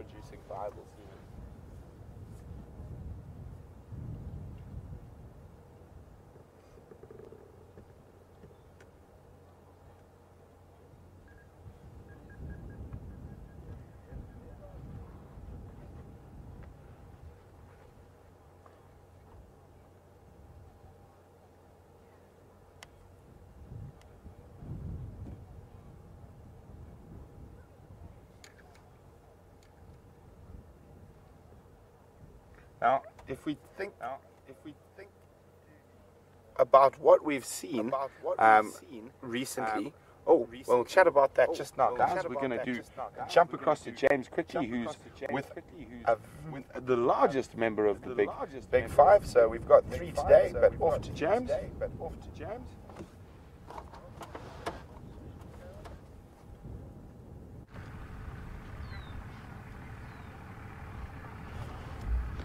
Hi everybody, welcome back to Jiga, and we've just found a huge herd of elephants. Well, I mean, you can only see 2 of them, but there are about 1, 2, 3 there, 5 in front of us, and another 15 or so behind, so about 30 of them.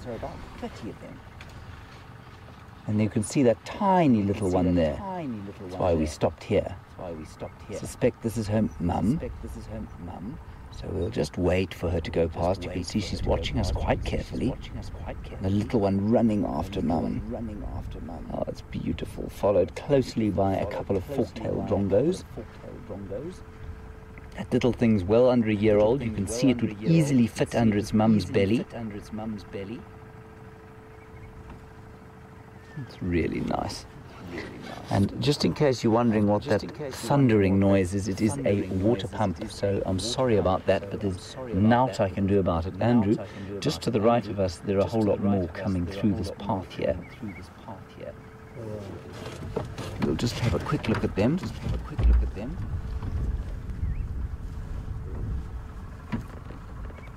Look at that. Beautiful. I wonder where they're all going. They're walking with quite a purpose now. I'm going to make a little prediction and say that maybe they're going to go to Gowrie Waterhole. They were a treehouse dam, but as we know, elephants do like to drink fresh water. Now, you see how they all suddenly moved off in one direction? That's got nothing to do with us. They've received a command from the matriarch. I think that's where they're going. You know, Treehouse Dam is a cesspit at the moment. Not quite as bad as the one we were at, but it's pretty bad. So let's follow them and let's see where they go. I think they're probably going to go for the fresh stuff at Gowrie Waterhole. They may prove me entirely wrong and just stop to eat. What do you think, Andrew? Tough call.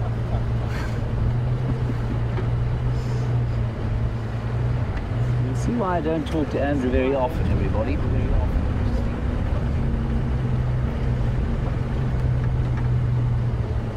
Some more there, there's another one there. They're all going straight through the drainage line now. Maybe they're just going to go and have an eat there, I don't know. Sorry, this pump is going to get loud, so I apologize for it.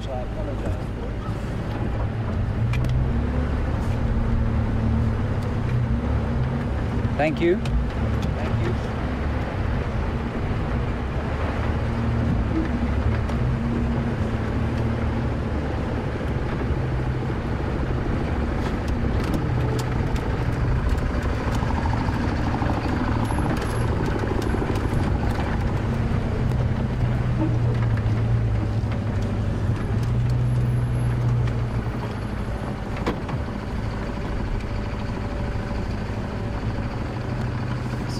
Watch carefully where they go. They're definitely coming through the drainage line here, and they're being very confiding by allowing us to be so close to them. Now, we were watching, of course, a young bull before we lost the signal, and he was being great. And he's headed off to the east of here. He's walking away from them. I mean, he's definitely not part of this herd. But, you know, if he is coming to musk, like I thought he might be, then if there's an estrus female here, he'll pick that up, he'll pick that scent up, and he'll try and find the herd. They're going straight across Ingwe Alley, which is this road here. I think they're going to go towards Gari Waterhole. We'll just stop here for a little while, Andrew. You just move forward for these folks in front of us, behind us.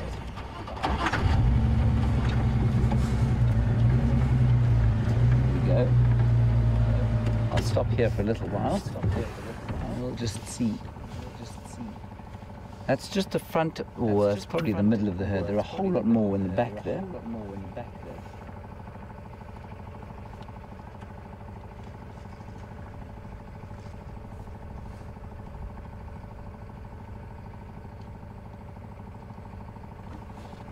Right, I think that we're not going to bash them. Yeah, you can hear one of them calling. Yeah, they're starting to come across. There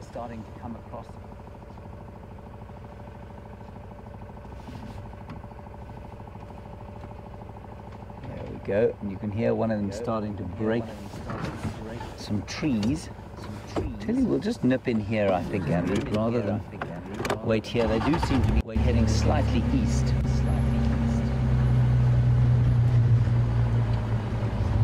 In other words,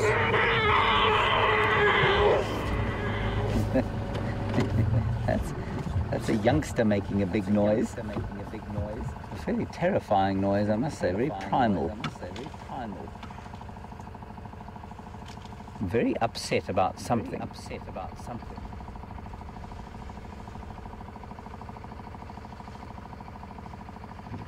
The little one. It's so funny when they stick their ears out like that.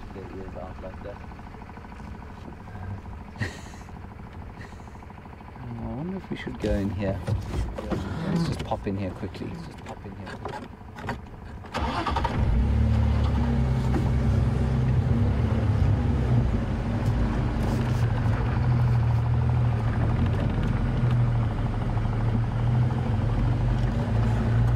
They don't seem to be moving quite as fast as they were. They found a green tree and it is now being macerated. Absolutely torn to pieces. 2 green trees, in fact. Look at this one here.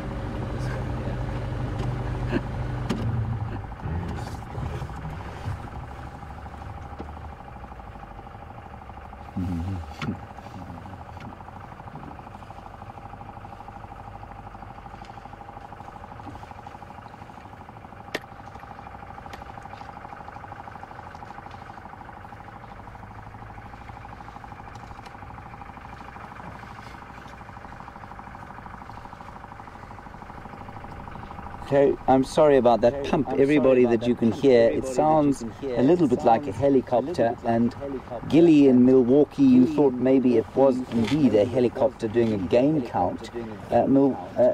Gilly, it's not a helicopter, it's a water pump sending water to various different camps around the place. It's about as aged as, well, it's probably about almost 100 years old, this pump actually. That's why it's so noisy. And Gilly, they do still do the elephant counts and all of the game counts. And I have taken part in one, and you're absolutely correct, they do do them from helicopters, but I do not have a stomach that is particularly conducive to motion. So I'm all right in a car, in an aeroplane, but in a helicopter, I'm afraid my gut tends to do some rather funky things. So I didn't enjoy the experience at all, because what the chopper does is it flies along like this, and as soon as it sees a herd of impala, it sort of circles around them in this swaying boat-like motion. And by the end of my time on the game count, I felt thoroughly sick. I had to walk home. They dropped me off in the bush. I said, that's it, thank you very much, I'm done. And I walked home from there. Should we sneak a little bit forward, Andrew? Okay,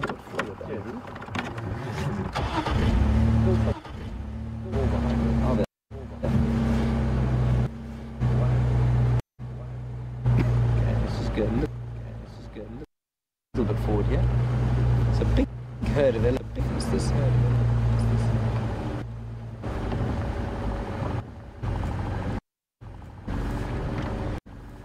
This guy's quite close. Look at him.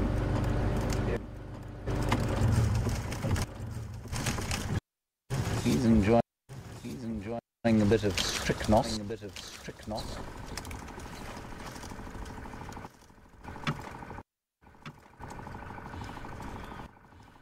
We're gonna nip across to Brent quickly. He seems to have some lion love about to occur. See you.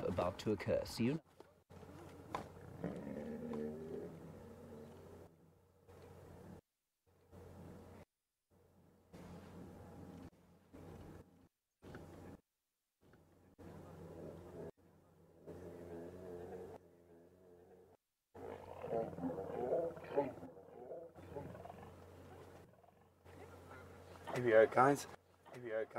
So we wait. So it's out. Patience and we managed to get that little bit of mating there. And you noticed. You heard a bit of that growling and snarling and very soft neck biting. And that's another way we can tell that this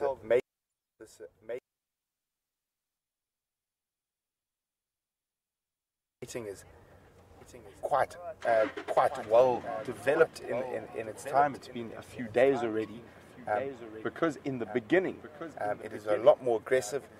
Obviously the female has now mated multiple times with this male, so that barb penis is not having as a big of effect as it did in the beginning.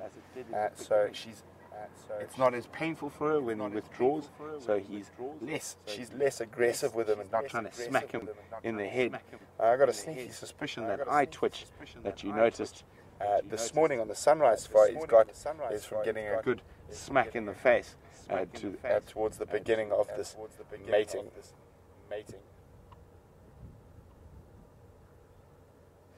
And that is it, and probably we shall have no more movement from these two for about another 15 to 20 minutes.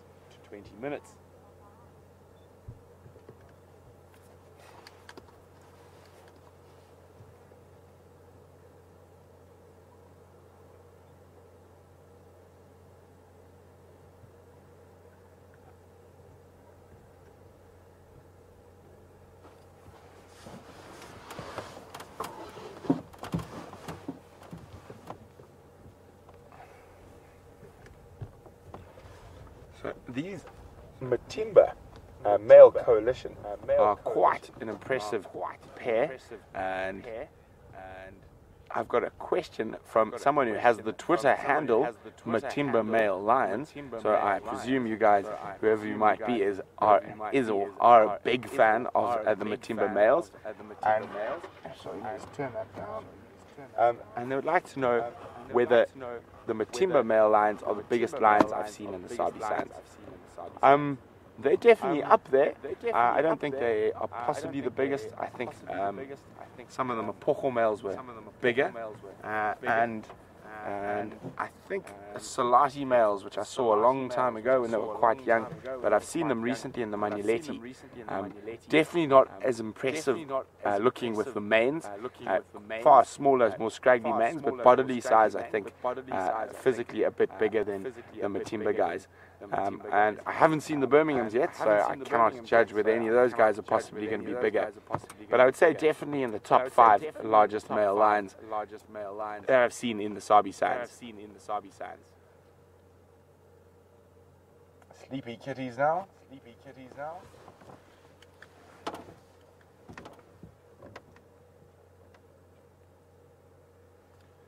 So while we wait for a little bit more action with these sleeping kitties, we're going to cross back to James, and hopefully those Ellies are heading towards water for a drink.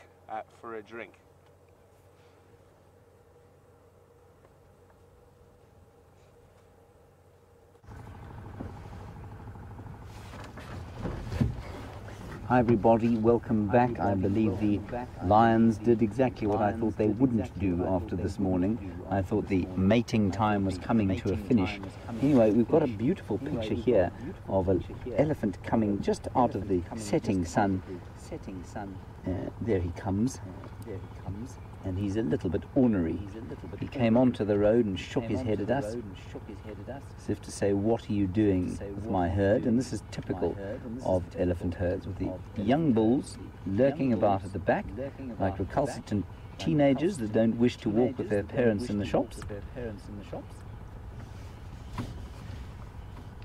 And that's exactly what he's doing.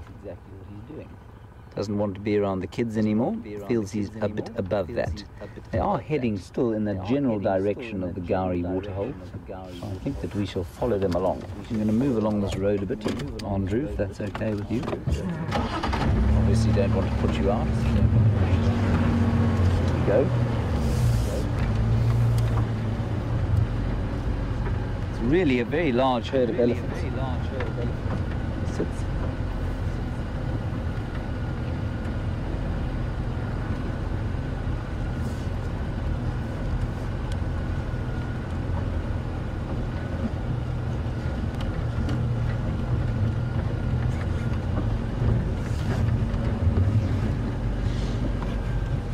So while we've got the elephant bull at the back, we do have a leader in the herd, and that of course it's a matriarchal society. So the female will lead, and the matriarch, indeed Lindsay on Twitter, thank you for your question. You want to know, is it the matriarch that leads from the front? And that's exactly what happens. She does lead from the front. This used to be a road of some sort, so I think we'll follow it for now. Very good road, very bad road. Let's go this way. It's a little bit indecisive. There are elephants all over the place. Get Andrew into a position where he can back light or front light. Yeah, they're feeding through there. I'll go up here and stop, Andrew.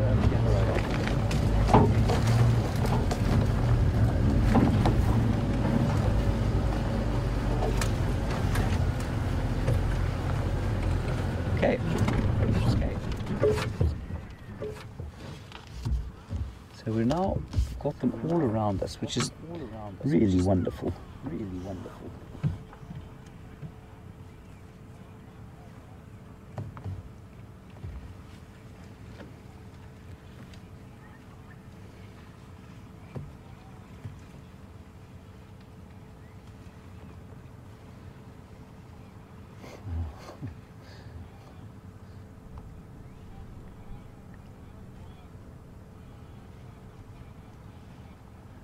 Beautiful. Just finding bits and pieces of combretum. Most of them seem to be eating combretum, and that's mainly the bark, of course, that they're eating. It's about the only thing left.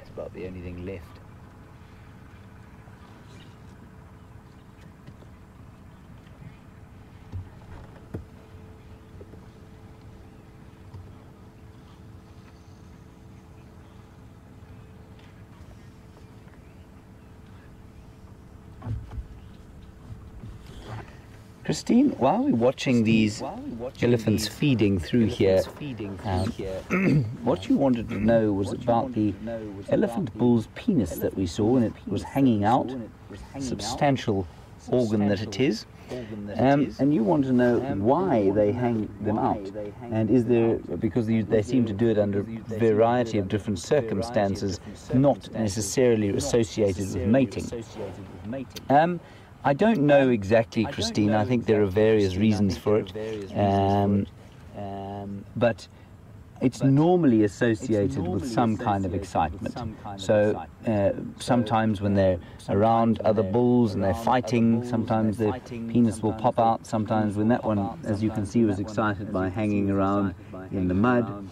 And at other times, of course, when the bull is in must, it'll often just pop out and say hello.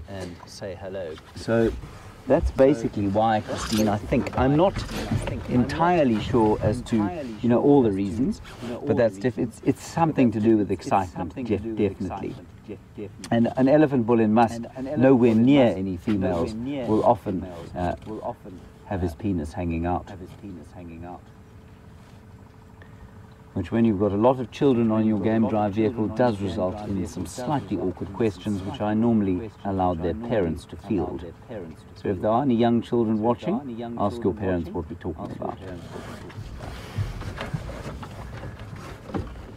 All right, we're going to move on just up and over this little ridge here. See if we can get another nice view.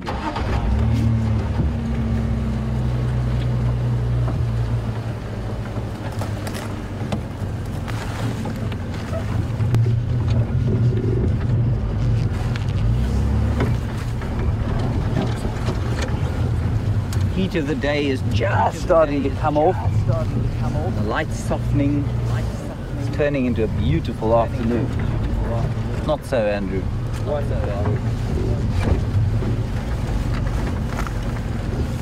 It is very thick in here. I don't want to go bashing after them because it'll make them nervous. So we'll try and find a kind of easy route through here. No matter how quiet you try and be in these Land Rovers, it's not really that easy.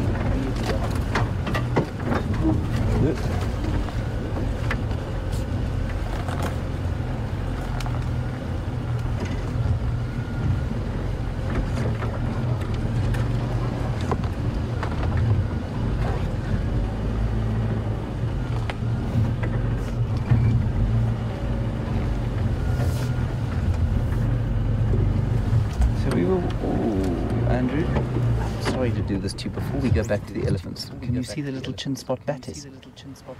Head out of the way. Sorry, everybody, we always hear those birds.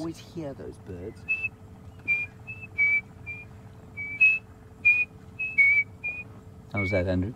Very nice. And the chin spot battis is that tiny little bird there, and that's the male. So named, the female's got a little spot on her chin.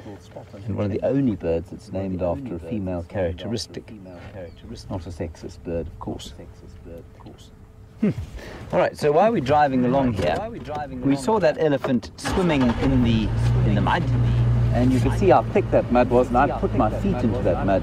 And Sandy, you want to know basically, do elephants get stuck in the mud, A, and B, would we get them out? There are two answers to that. Well, there are probably any number, but I'm going to give you two. The first is that if it was a young calf that got stuck in the mud, the mother and the rest of the herd would eventually lift it out. And if it was an older elephant and it got stuck there, you want to know, would we help it out or would we let nature take its course? I'm not entirely sure. But I suspect we would probably help, and I'll tell you why. It's because it's a man-made dam, so that amount of mud there is not a natural phenomenon. This time of the year, normally water would be found in much sandier areas around rivers, and that's where they would be. So I think that we would definitely try and help if an elephant got stuck in, in a man-made watercourse. So if an animal is in distress because of an anthropomorphic effect, like a dam built or something like that, then absolutely we will normally help out. And there isn't anything like quicksand here, so it's just that mud that can get them stuck. And there are lots of records of elephants getting stuck in mud and then being pulled out either by other elephants or by kind-hearted people. They are still feeding through this area. It's not the clearest area in the world. Not the Serengeti, is it, Andrew? Negative. No, more like the Burundi impenetrable forest.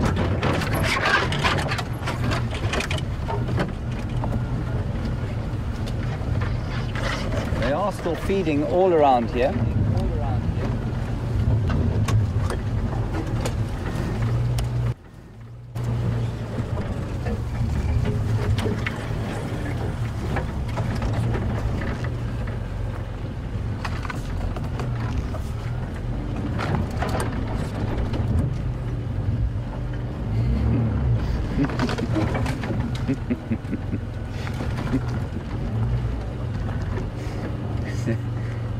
Andrew, you'll be pleased with this question. Charlene in Los Gatos in California, I'm not sure how you say it. Thank you for your question. You are concerned for Andrew's safety, and you want to know if he's wearing a seatbelt or some kind of harness. He isn't actually. He's fairly precariously perched on the back of the Land Rover, but he's got quite a nice little nest to sort of sit on. He's now showing us his biceps to show his strength. Do you feel unsafe, Andrew? No. He feels all right.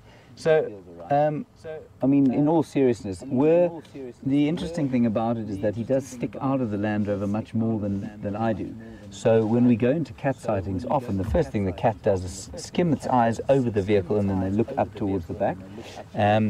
But that's, I mean, it's no different from on a game viewer where you've got a tier of 6 seats, and they'll always look towards the back first, or often look towards the back first, or towards the tracker on the front.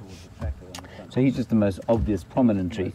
And then in an elephant sighting, I mean, I've had one or two where I've been a little bit worried that one of them we might have to move out quite quickly, and I'll just say to him, hold on, and then he'll lock the camera off in place and just hold on to where he is. And hopefully we won't lose him. The greatest danger to Andrew, of course, is from the sticks that flick up, that I duck, and they catch him square on the forehead, which is not a very nice thing for him.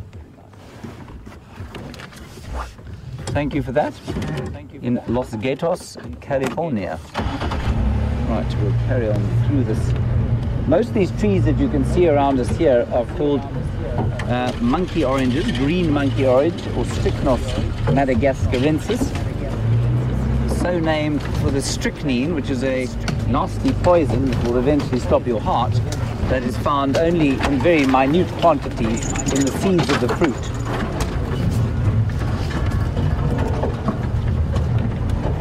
And they're an encroacher species. And you'll see these elephants walking through here, ignoring the strychnos completely. They don't like to eat it. Not sure why.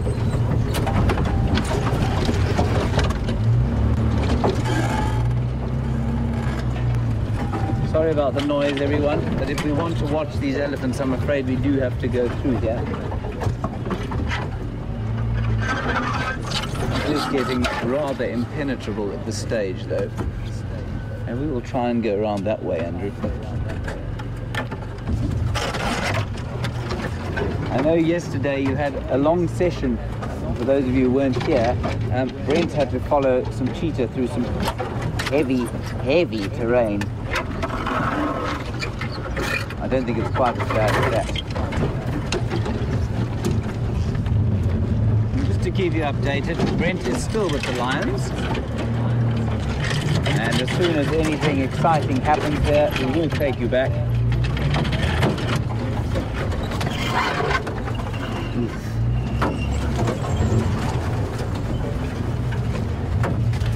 One Hindu elephant had gone through a clearing.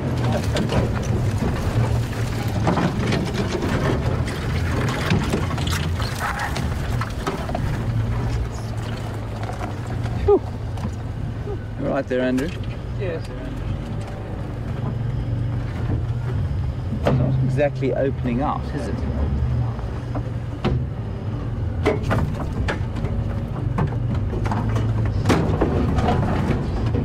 Your head, Andrew.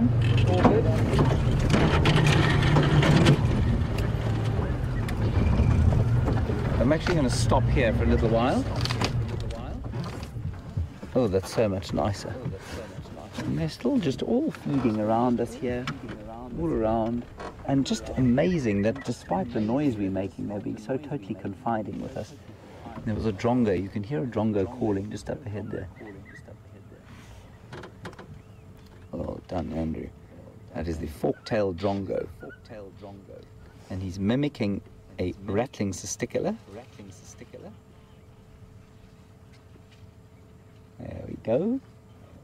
Beautiful. You got him there, Andrew. Right there.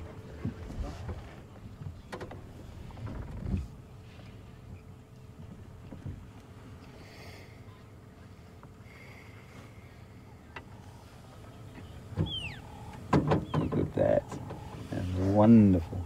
So while we look at that fork-tailed drongo sitting on a strychnos branch, we've got a very interesting question from Brenda. Brenda, you say that you asked the question, do elephants eat evergreen trees? Because you say you've noticed that they seem to be ignoring them. Brenda, that is an exceptional observation and a very astute one. And it has a number of answers to it. But the most obvious one is they will eat evergreen trees, provided the evergreen tree doesn't have a lot of chemical protection.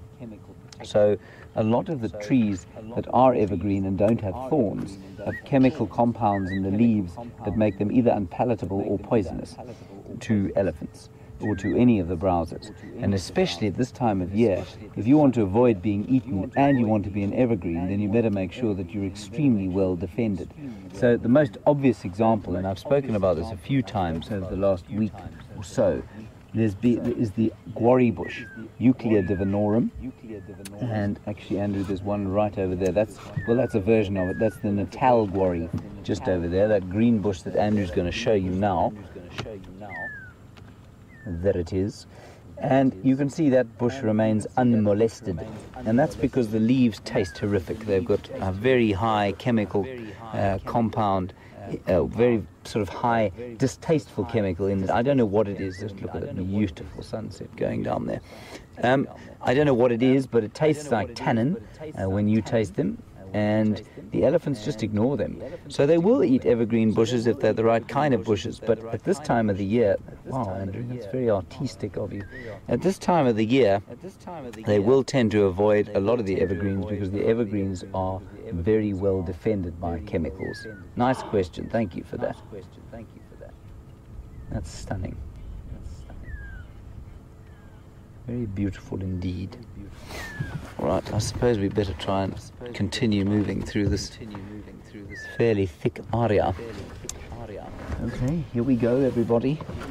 Gird your loins, remove your dentures, and don't spill your drinks. I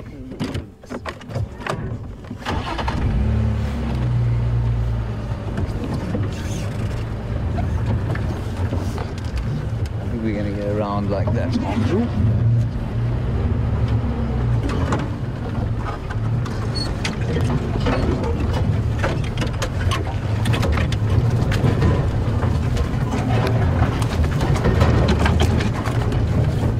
It's a good idea to do some bush clearing every so often.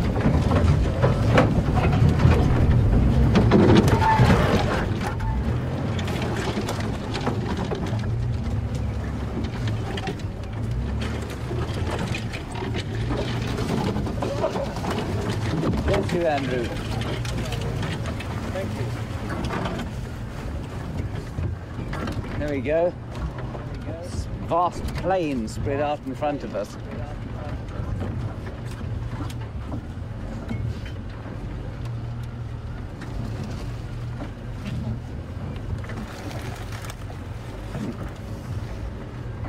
Didn't know about this area. It's quite a nice spot.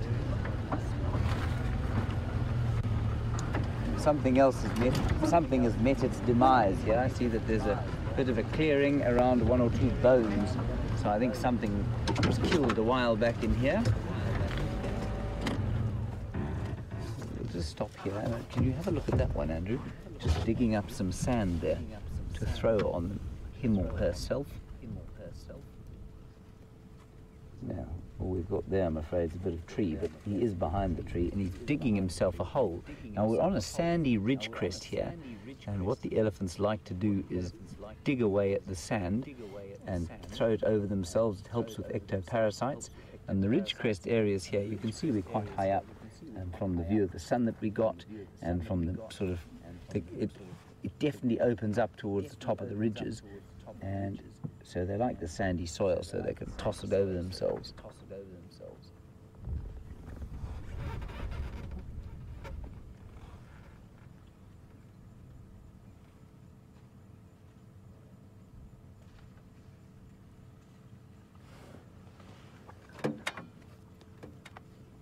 Just plugging myself in.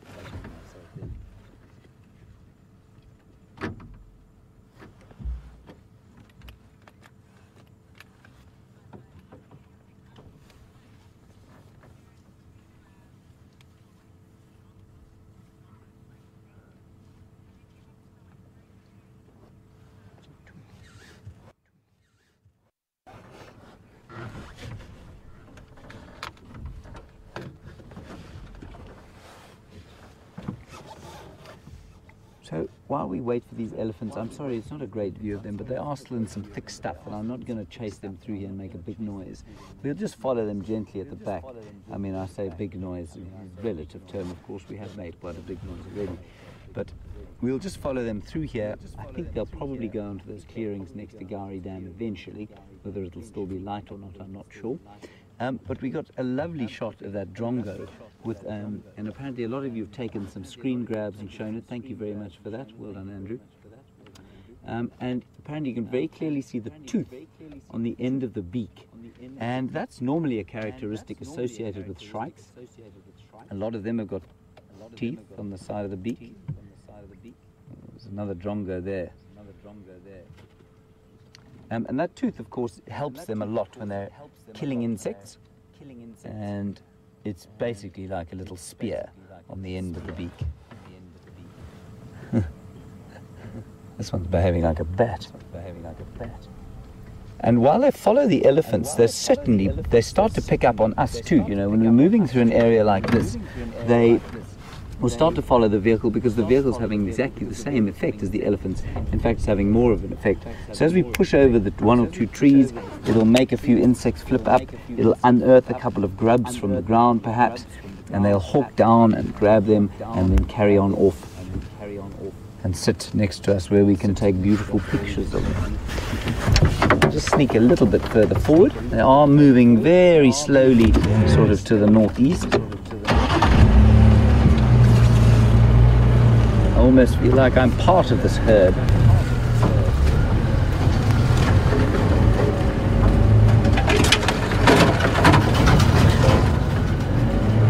That is Flugia verosa, Andrew.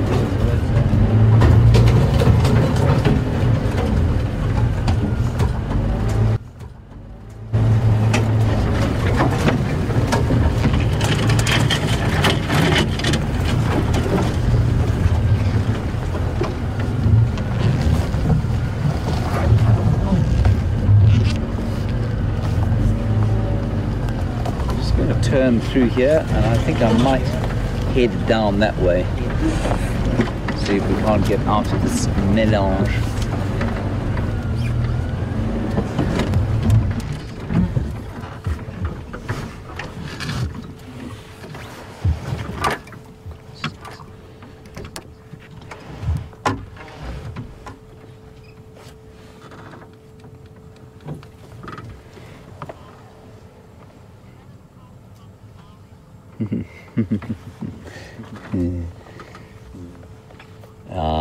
A very regular viewer as we watch a hornbill flying off. Gerda, you were very sharp this evening, I must say. You said, was that a pearl-spotted owl calling, or was it the drongo imitating a pearl-spotted owl?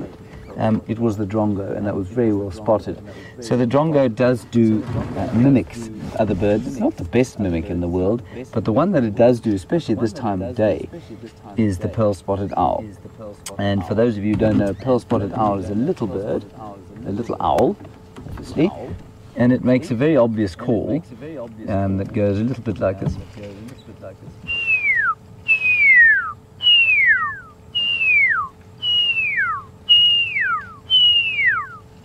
Andrew? That was really good. Thank you very much. Andrew likes to build me up. And the drongo tries to take that off, especially at this time of the day. So you'll hear that sound. It's sort of, they do it half-heartedly. They'll go and they'll land in a tree and they'll go, then they'll go off and they go and do it again somewhere else. And we don't really know why they do that. Because birds will very seldom be fooled by us trying to take off their calls. And I mean, to me, it's very obvious. Like Gerda has seen, I mean, Gerda's not even looking at the bird, and she can tell from Holland that it's not a real pearl-spotted owl. So I can't believe it's trying to con other birds that it might be a pearl-spotted owl. I'm not sure.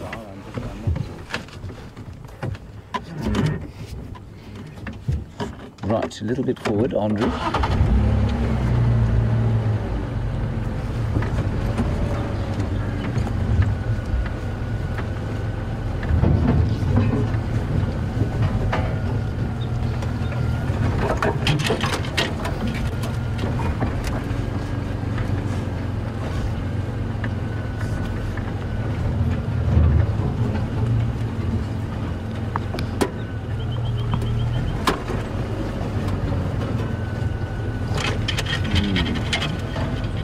Sneaking through this very unmuddy patch. We'll go back to the question about the mud. There's a very little elephant here. Andrew, do you see the small elephant? Yes. Tiny little elephant. I will answer your question now about the mud. Let's just watch this little fellow hiding behind a little bush. How sweet he is.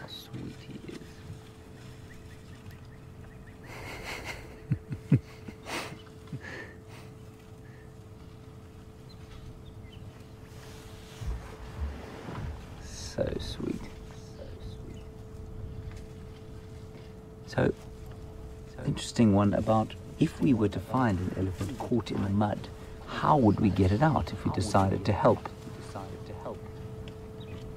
And the answer is that basically I've seen it done where you would try and get some kind of a tow rope, tie it around the elephant and then pull it out. Basically that's how it would be done. Very agricultural.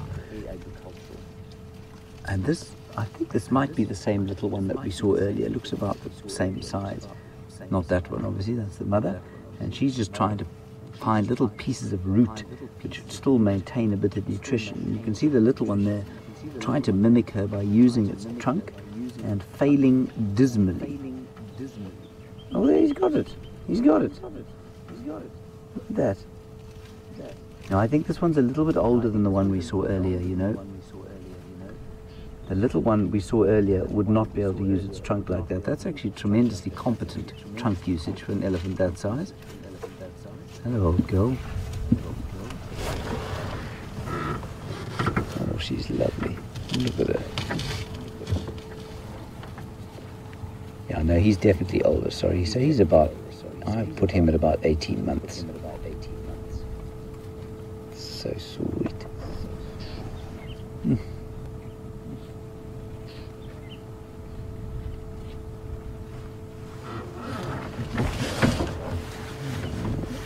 Bush is not clearing out a great deal here.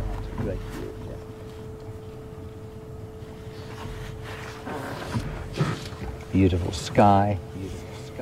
So let's just tell you what I can smell.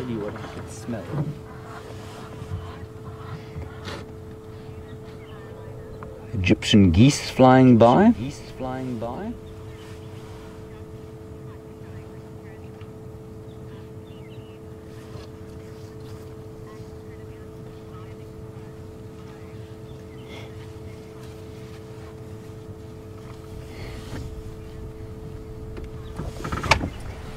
I'm just going to quickly tell you a little bit about what I can smell and what I can hear.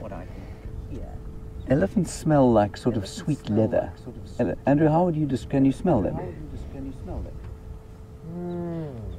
Leathery. It is leathery, hey, but it's a different kind of leather. It's an unmistakable leathery smell. Then it's quite dusty, so there's that smell, scent in the air. And there's a nice breeze blowing from the northwest. Little faint hint of smoke in the air, probably from the communities, because the air is blowing from them, where they are probably lighting their cooking fires now.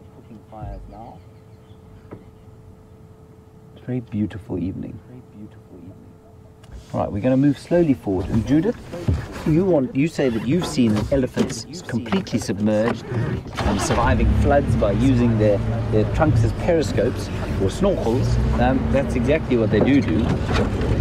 I think stuck in the mud, though, if they only had their trunks out, breathing wouldn't be the issue. It would be the fact that they would be trapped. They wouldn't be able to move, they wouldn't be able to eat. And an elephant can't lie down for too long because the organs are very heavy. They start to press on each other and they eventually will cause internal damage. So it wouldn't be so much that they couldn't breathe stuck in the mud. It's normally that they can't get out, and so they have to lie down, and then they just start to get very weak very quickly.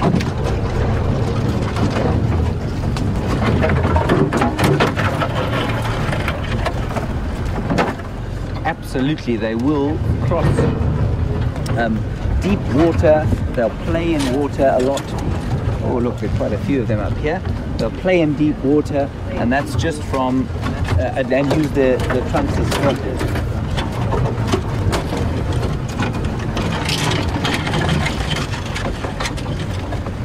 Let's watch the thorns here, Andrew.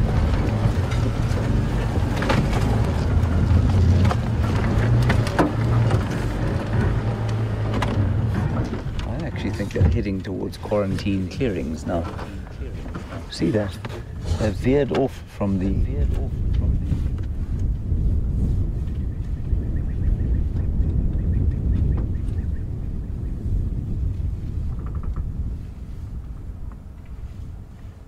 Beautiful. We're going to go across to Brent quickly. He's got something exciting. I'll see you now. Bye-bye.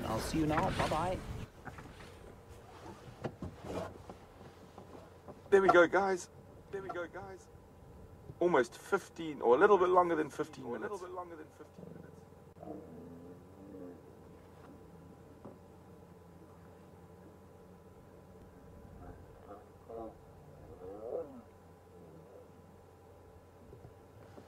You can see she's even stopped rolling onto her back to try and ensure the semen stays inside. This is very possibly the last evening of mating, and I think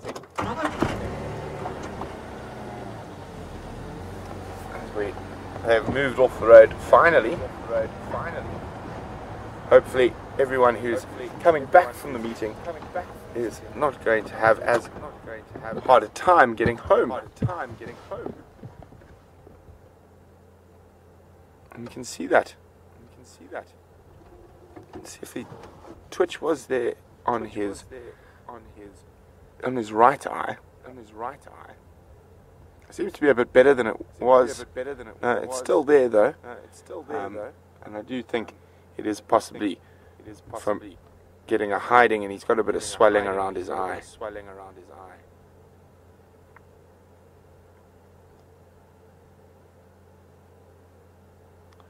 But this is definitely, as line mating goes, I'd say some of the cuddliest I've watched in a while.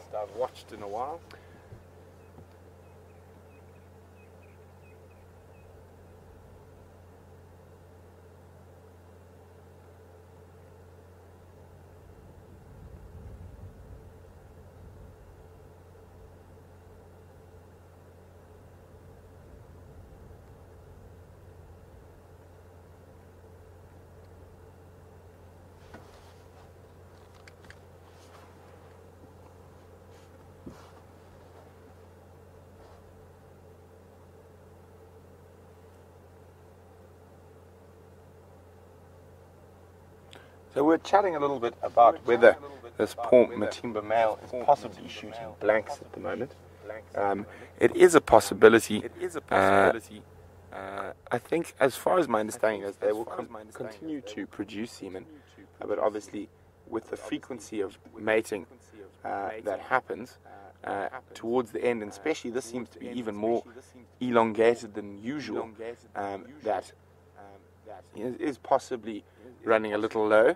But I'm not 100% sure. Maybe you guys can check online, see if you can find anything where the lions run out of semen before the end of a mating period. And I'll also double check if you guys don't manage to get anything when I get back to camp tonight.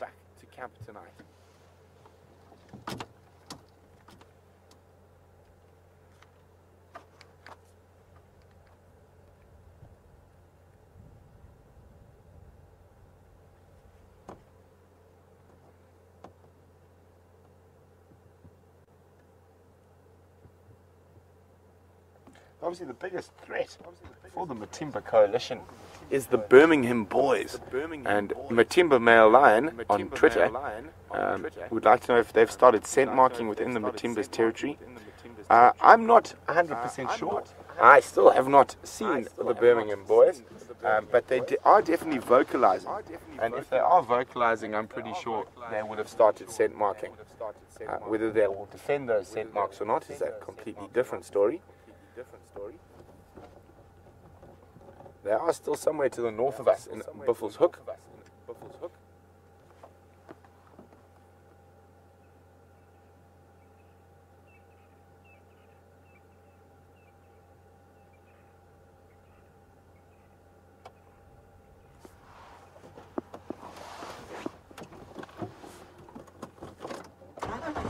I'm just going to move around so we can have a look at this lioness who's busy doing a bit of preening.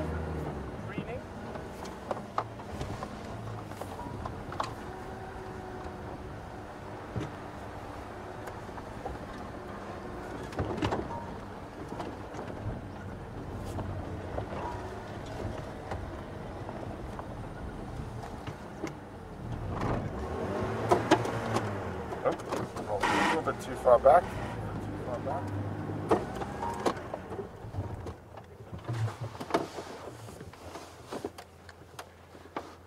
So they are definitely slowing down on the mating.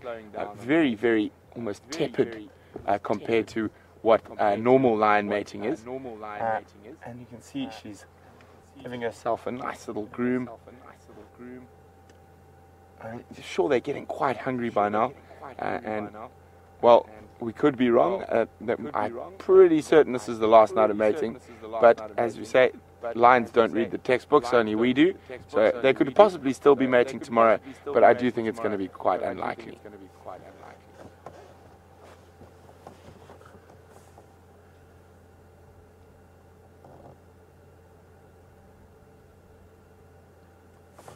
So here you were chatting with James about game counts and asking whether he'd been involved in any. And I've done a few. It's quite difficult work, you wouldn't believe, especially aerial counts. So a lot of game counts are done from the ground and with a lot of maths and mean averages and stuff I have absolutely no understanding about. But I have been involved in aerial censuses, which also have a lot of mean maths and other things I have absolutely zero understanding about. My job is to just count my quadrant, go 1, 2, 3, 4 elephants there, 1, 2, 3, 4 elephants over there. But I've done an elephant count in northern Botswana. I have counted wildebeest in the Sabi Sands, believe it or not, and then given the numbers over to someone who does the maths and then tells me that the population is X. And I'm always amazed by how they come up with these very strange numbers, in my opinion, sometimes. But to give you an idea of how inaccurate sometimes if you try only do a game count on the actual physical numbers of animals you see.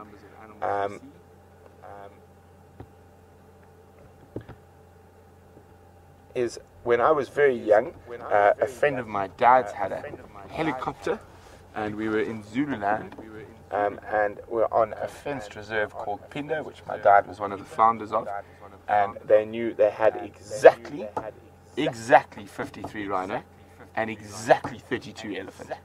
And normally on game counts, what you would do is fly sort of quite big blocks, 5 kilometers by 5 kilometers, and fortunately, because it was a friend of my dad's and it was a bit of fun, they flew a game count of 1 kilometer blocks, which is almost unheard of, because it is very expensive to keep a helicopter in the air. And also with 4 incredibly experienced spotters in the chopper, so no inexperienced people who might mistake a termite mound for a rhino and such, and flying the whole day in the very tight little kilometer blocks. They saw absolutely not 1 elephant and 12 rhino. And this is in a fenced reserve where they know exactly how many animals there are. Fair enough, there is a heavy, thick forest called the sand forest there, but it's not that big, and rhinos generally tend to avoid it. So very interesting. Animals can disappear. It is quite incredible.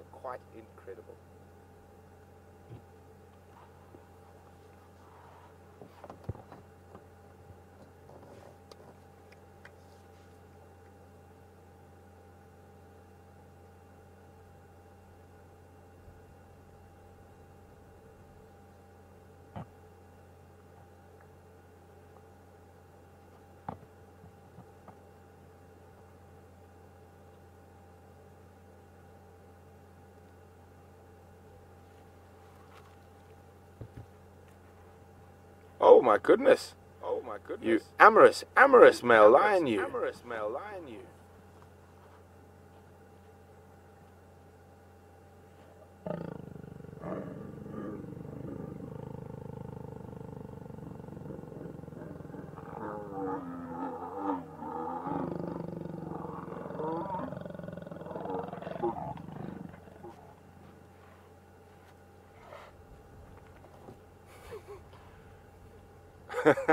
Oh, she must have thought that was a good one, because she's rolled onto her back to try keep the semen inside, and that's what they do. And how was that for quick? That definitely wasn't 15 minutes between bouts. You go, hairy belly.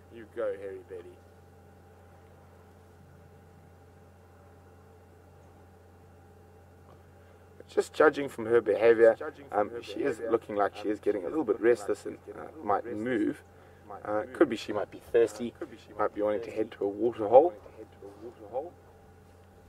Or it could be the time for the mating to be over and she's hungry and would like to head out hunting. Here we go in sort of classic Sphinx pose.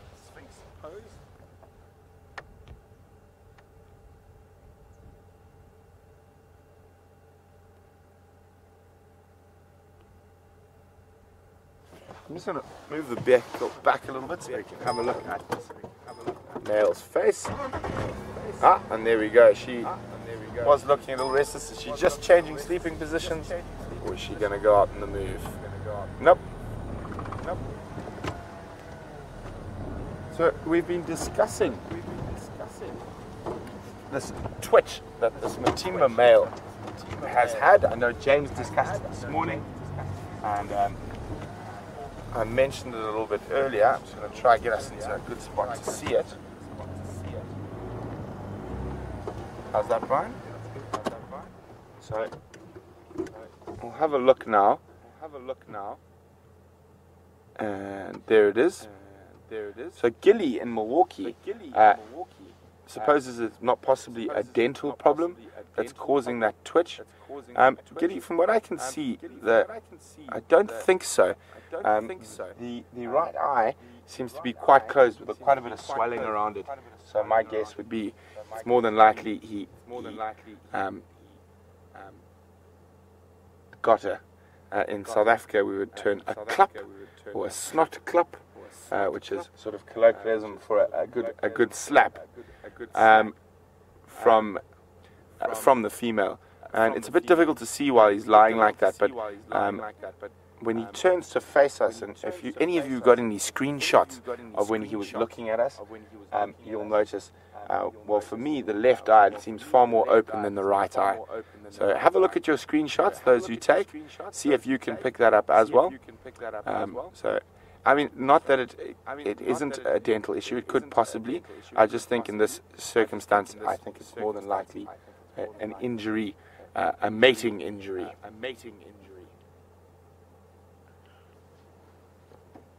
And if you have ever read Rudyard Kipling, one of my favorite poets and authors, he has a poem.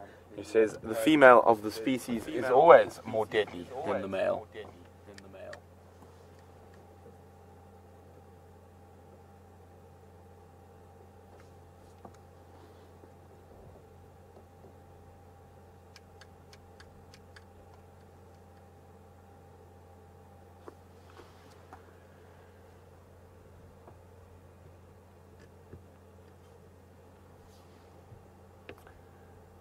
So once the coupling pair decide to head off their separate ways, Dolph was wondering, would the Styx lioness go to rejoin her pride?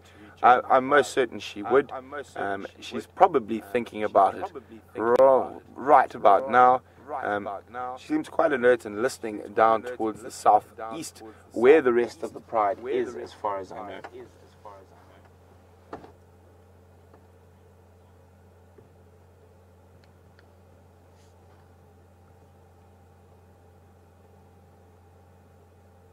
So guys,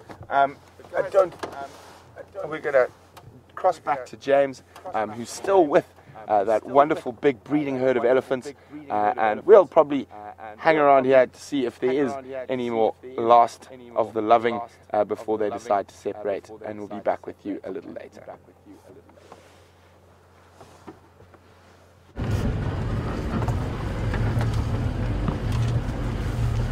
Hello everybody, we're still with this magnificent herd of elephants. They're just about to pop out onto a road, but there's such a beautiful sky behind them that Andrew basically threatened me with my life if I didn't try and silhouette the elephants with that sky. Andrew, watch your head, I'm not concerned about your safety any longer. Nasty way you've spoken to me. Beautiful, look at that. It was worth it in the end. I take it back, Andrew. So they're all coming out sort of towards quarantine clearings. I think we'll probably get them in the clearings just now. We've been waiting there for a little while you were watching the lions with Brent, and they're still lurking around here. There we go. Andrew, here we go. Here's a big cow coming forward. I'm going to wait right here. We'll see her come past with a magnificent sky of ginger, orange, purple, pink, cobalt, and gold. Isn't that lovely? Well done, Andrew. Good call.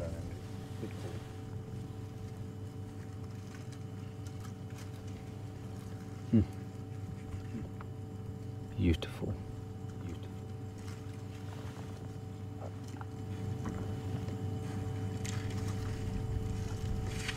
And I won't shine a light on them, everybody. I'm just going to let the darkness sort of fade quietly around them.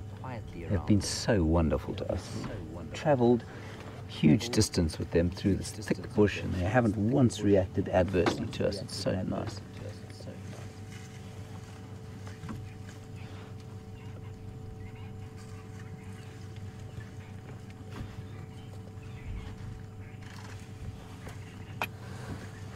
Right, I'm going to back out onto the road and hope that that cow that we're looking at now does the same. She's going cool. Go ahead, Andrew.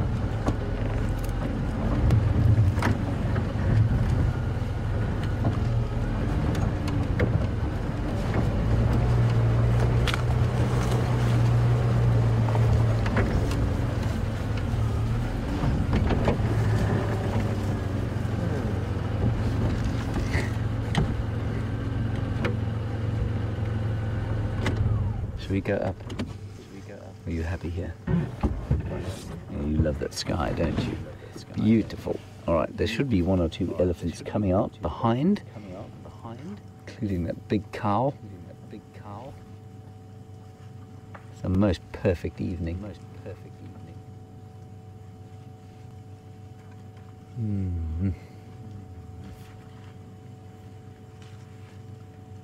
There are a couple to our left, just feeding quietly.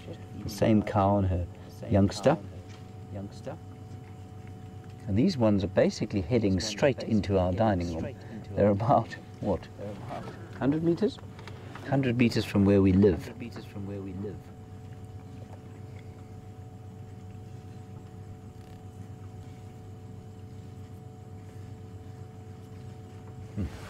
Right, I will move just a little bit now. Beautiful, eh?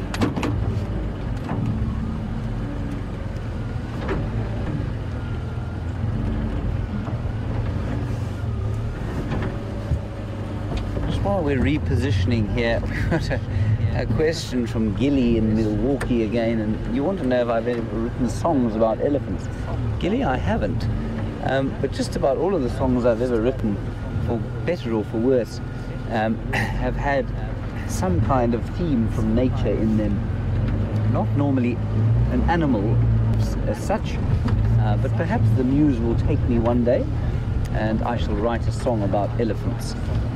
But no, nothing as yet. We'll just go along here, if that's all right with you, Andrew. I can actually smell the cooking of the magnificent Manuel, who looks after our dinners.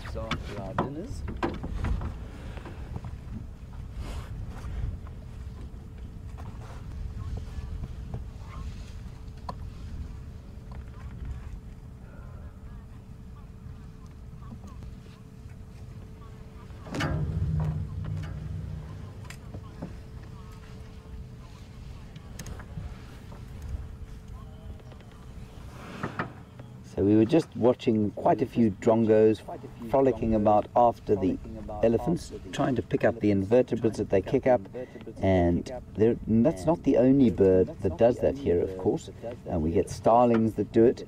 And then, of course, lovely comment from Jacqueline in Georgia, who makes mention of the cattle egret, which we also get here, actually. I wonder if it's the same bird. I think it probably is. The cattle egret, which wanders about behind some of the animals there, cattle specifically, and picks up the dislodged invertebrates from the ground and walks past people mowing apparently as well and tries to pick up what they've kicked up. And we get the same sort of thing here, Jacqueline. We get a cattle egret too. I wonder if it's the same sort of thing. Ours looks like a sort of white heron with a slightly yellow head. Just going to look behind us. This cow is just behind us. I'm not going to move, Andrew. I think she might walk exactly where you want her to walk. There she is. I don't want to move the car. She looks so peaceful at the moment. There we go. Here she comes. Here she comes. Hello. She's been very sweet to us so far. She is huge. She is absolutely massive. Oh, that's just wonderful.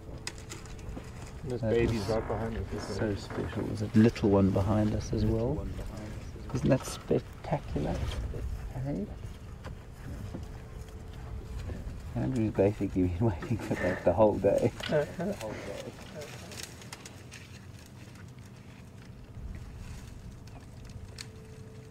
Oh wow, that's just great stuff. Should we watch out for the car down there? Which car? Which car? That Bucky Are you worried about it? saying, should we? No, I don't think we need to worry about it. There's a car in front of us. Andrew's worried that the elephants might take exception to it. No, I don't think they will. But that car is where we live, basically.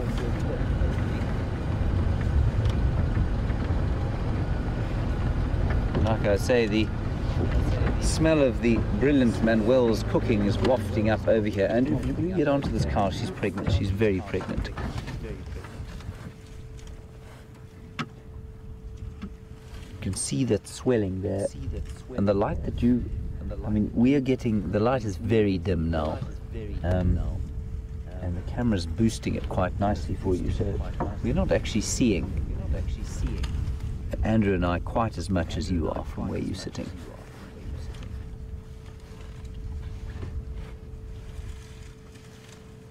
Just stunning.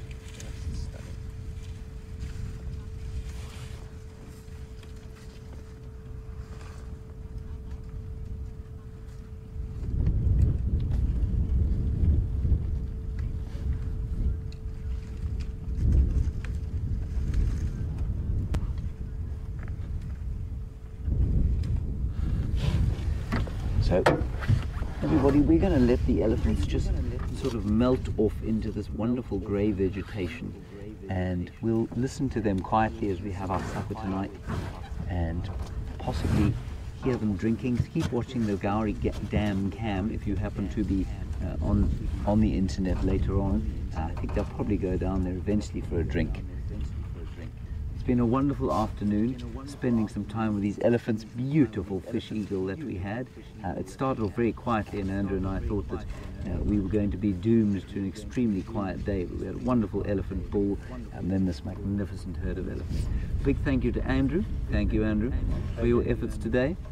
I do give him quite a lot of nonsense, and he puts up with it rather nicely. And a big welcome back to Tara Dales. The slightly American twang is back on the airwaves. It's nice to have her back. Welcome back, Tara. And I'm going to send you across to Brent and Brian, and they're going to just do a quick recap of their lion afternoon, and I will see you, I think, tomorrow afternoon, but maybe tomorrow morning. I'm not sure how it's going to work. See you later, and thank you once again for your questions, your comments, and all of your contributions. They really are appreciated, and you make the afternoon such a pleasure. Thanks a lot. We'll see you later.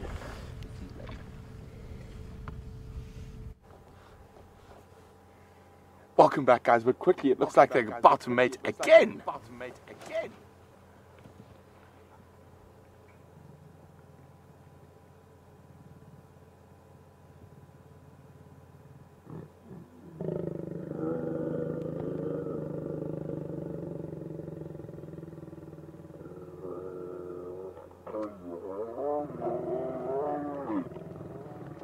He showed a bit of stamina for a male lion there. Normally it's over a lot quicker than that, but what an epic backdrop to be mating with that incredibly beautiful African sunset behind.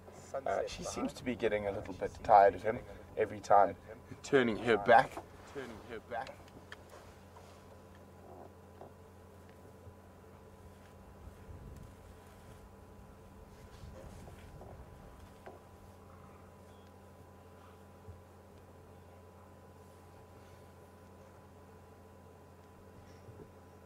So, if this mating is a successful one, Jess from New Hampshire is wondering whether the cubs that are born of this, if it is successful, will be known by a different name, or will they keep the pride name Sticks and Matimbas?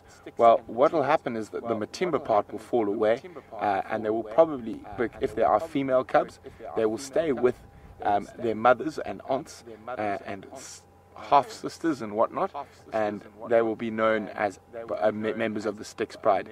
If they are young males, they're probably like the two Sticks males at the moment, depending whether those are still around, probably will be referred to as the Sticks males. So the father lineage sort of disappears, and one of the main reasons for this is because you cannot be sure that the Matimbas are the father. In a lot of areas, there's a really interesting study that it was in Etosha National Park in Namibia, where 49% of the cubs born in the pride did not belong to the dominant pride males, but to sneaky guys who come in on the sides. And one of the theories behind why lions do this is to try make sure they have the maximum amount of genetics possible. And you must remember, certain animals will have immunities to certain disease, even amongst a population of lions. So for a mother, it would be beneficial to be able to mate with as many males as possible. So it's unlikely, and that's one of the reasons why we don't continue calling them sort of the Matimba cubs or the Matimba boys, and they will sort of, the Matimba name will fall away and they'll be known as the Styx cubs.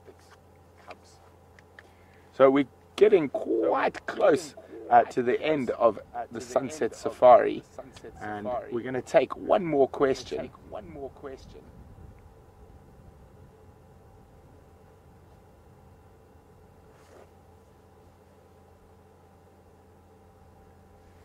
So we've been talking quite a lot about whether he is shooting blanks or not, and Judith is wondering, do lions have a low sperm count, or do they have a low sperm count because of multiple matings? Judith, to be completely honest, I'm going to have to hit the books tonight.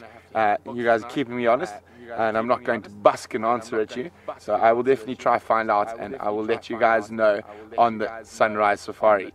But as we draw towards the end of the Sunset Safari, it's been incredible having you with us, and what an epic safari it's been. We were lucky enough to find Shadow and Sindile, and they led us straight back to their Daika kill, which was incredible to spend some time there and watch Sindile using those skills, opening it up, and then ending off with mating lions in the sunset. So we will hopefully see you all for the Sunrise Safari tomorrow, which will be Jamie and myself. So have a wonderful evening wherever you are in the world, and we'll see you tomorrow bright and early.